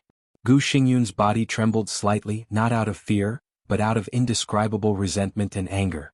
He came to Kunlun City in a crushing manner. If he really took Li Qingqing away, it almost meant the official decline of Kunlun City. It also meant that Emperor Dong's palace would be above Kunlun City. Gu Xingyun's eyes turned scarlet. At that time, he carefully flattered the Li family and let his most beloved woman go to Li Guangtu's side. She even gave birth to a child for him. He made countless promises and invited a large number of helpers. He overthrew the Li family and took advantage of the situation. In the first few years when the foundation of Kunlun City was not stable, in order to consolidate its position, the elites of Kunlun City went all out to prove their position of defending Zhongzhou State after replacing the Li family. At the same time, they showed a smiling face to the people inside, especially to the Prince Group. During that period they could even be said to be the vassal of the Prince Group. It was not easy for them to gain a foothold. What they next faced was the internal questioning and review of the treason case in Zhongzhou State. What could Gu Xingyun do? Fighting, continuous fighting. The newly established Special Warfare Group spared no effort to cleanse the Li family's forces. They used all kinds of means and owed countless favors both internally and externally. The power of the Li family was constantly being purged and dropped to the lowest point. They began to hide. The Wang family of Beihai also completed the shuffle of the Southeast Group with the help of the clarity of Kunlun City. But the good times had yet to come. Good days. Or F** King didn't come. Next they would face the Wang family of Beihai and the Southeast Group. The Wang family of Beihai seemed to be greatly weakened after losing the Li family, a staunch ally. But after losing the balance, Mount Dibing became more and more unscrupulous. They fully demonstrated the foundation of the first wealthy family in Zhongzhou State and even the first wealthy family in the Dark World. In those years, under the suppression of the Wang family of Beihai, Kunlun City could not even breathe, because they were suppressed to the point where it was difficult for them to even survive. The aggressiveness of the Wang family of Beihai finally caused uneasiness in the parliament. The higher-ups began to step forward to coordinate the relationship between Kunlun City and Beihai. But without the Li family, Kunlun City could not keep Beihai in check. Some people were also a little dissatisfied with Kunlun City. In those years, Kunlun City also behaved with its tail between its legs. After constant coordination and multiple negotiations, a fragile balance was finally reached. Kunlun City carefully developed its power in Zhongzhou State. When it encountered the Wang family of Beihai, it gave way. When it encountered the Prince Group, it gave way. When it encountered the academics, it gave way. The constant concessions finally allowed the Special Warfare Group to accumulate some assets in a sullen state. But before Gu Xingyun could breathe a sigh of relief, Li Tianlan F** King appeared again. Then there was the Samsara Palace. He was seriously injured after losing the final battle with the master of Samsara Palace. In the final battle of Heaven Capital, Li Tianlan turned the tide and saved the loss of Zhongzhou State. The appearance of the Purgatory of Heaven Capital completely stimulated the nerves of Kunlun City. And then, there was the chaotic war that lasted for 3 years in the Dark World. All the superpowers were in a mess, and he was also involved in Zhongzhou State. In Lin, he was seriously injured by Situ Tsangyue with the setting sun. The chaos was chaotic. Finally, with the collapse of the Polar Ground Alliance, countless chaos in Snow Country completely turned into a detonated chaos. At this time Li Tianlan came back. Very good, very powerful. The combat capability of the Invincible Realm, the perfect sword intent, the future Chosen One, the Marshal of the Snowdance Corps. Gu Xingyun was really angry at that time. He wanted Li Shi to kill Li Tianlan and Li Guangtu in Snow Country. Li Shi directly betrayed him. Gu Xingyun simply ignored it and slowly healed his injuries. He wanted to become an expert at the peak of the Invincible Realm in the new era and continue to rush forward with Kunlun City. He had not recovered from his injuries. Emperor Dong's palace rose, and Li Tianlan became his majesty. Then he came over and stood in front of Kunlun City, saying that those who stood in his way would die. Counting the past 20 years, Gu Xingyun suddenly found that he had overthrown the Li family and established Kunlun City. But for more than 20 years, under the appearance of high spirits, he had hardly lived a day of real comfort. Retreat, compromise, exchange, bow his head, all this was not even for them to make profits but to gain a foothold. Now Kunlun City had really gained a foothold in Zhongzhou State. However, they had met the enemy that they wanted to get rid of the most and most wanted to get rid of. What could they do? Retreat? Compromise? Gu Xingyun straightened his body little by little. There was no room for retreat and compromise. If they retreated again this time, what would be left of the entire Kunlun City? They would return to the days when they were subordinate to others more than 20 years ago. What was the point of these years of grievance? Do you dare to kill me? Gu Xingyun stared at Li Tianlan and asked word by word. I don't dare. Li Tianlan's tone was ordinary, and this sentence was not convincing at all. But I want to go in. Do you dare to refuse? This is Kunlun City. Gu Xingyun's voice was heavy and bloody. Why don't I dare? Li Tianlan looked down at his watch. His eyes slowly moved away from Gu Xingyun and swept over the guards of Kunlun City. All the guards were tense when his eyes swept over them, but no one put down their weapons. Li Tianlan remained motionless. 3 minutes left. He only gave Kunlun City 10 minutes. All the blood in Gu Xingyun's body seemed to pour into his brain. His voice was hoarse and ferocious. Li Tianlan, don't go too far. 2 minutes. Li Tianlan said lightly. I can't give my daughter to you. She's my daughter, mine. Gu Xingyun roared wildly. Li Tianlan waited quietly. Time passed second by second. The morning light was getting brighter and brighter. 10 seconds. He suddenly spoke. The 10,000-meter-long rainbow in the distance had completely shrunk. His whole body was wrapped in colorful light, and his expression was blurred. 5 seconds. In the extremely oppressive atmosphere, countless people turned pale and subconsciously grasped the weapons in their hands. Some experts of the fire-flaming realm and the thunder-shocking realm of Kunlun City rushed over one after another. 3. In the light, Li Tianlan's voice was calm. 2. His steady and cold voice was without any bravado. He raised his hand in the light. The extremely rich colorful light condensed again in his hand. In the suffocating silence, the voice seemed extremely abrupt and cruel in heaven and earth. 1. Go to hell. He gathered all his strength. Gu Xingyun roared furiously in an instant. 10 skills of true martial arts, 10th unique domain. The bright morning light turned into night in an instant. Gu Xingyun's body became twisted in the dark for a moment. All the injuries were forcefully suppressed. After a few minutes of preparation and adjustment, his aura kept rising in an extremely crazy manner, rising again and again as if it would never end. The domain of the invincible realm, which was countless times thicker and more solid than that of Gu Qianchuan in absolute, surged and spread.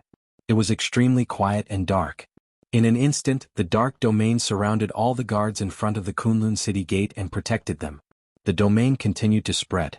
In the darkness, there was no longer a desperate vacuum.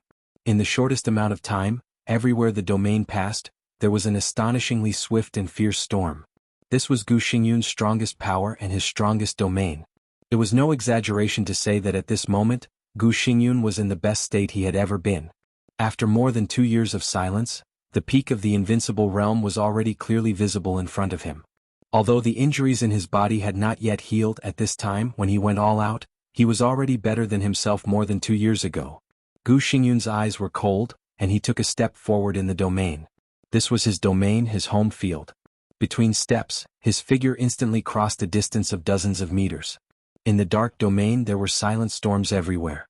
It was all his sword energy and power. The sword energy all over the sky tore the dancing wind and snow, tore the snow-capped peaks between the mountains, and rushed directly to Li Tianlan.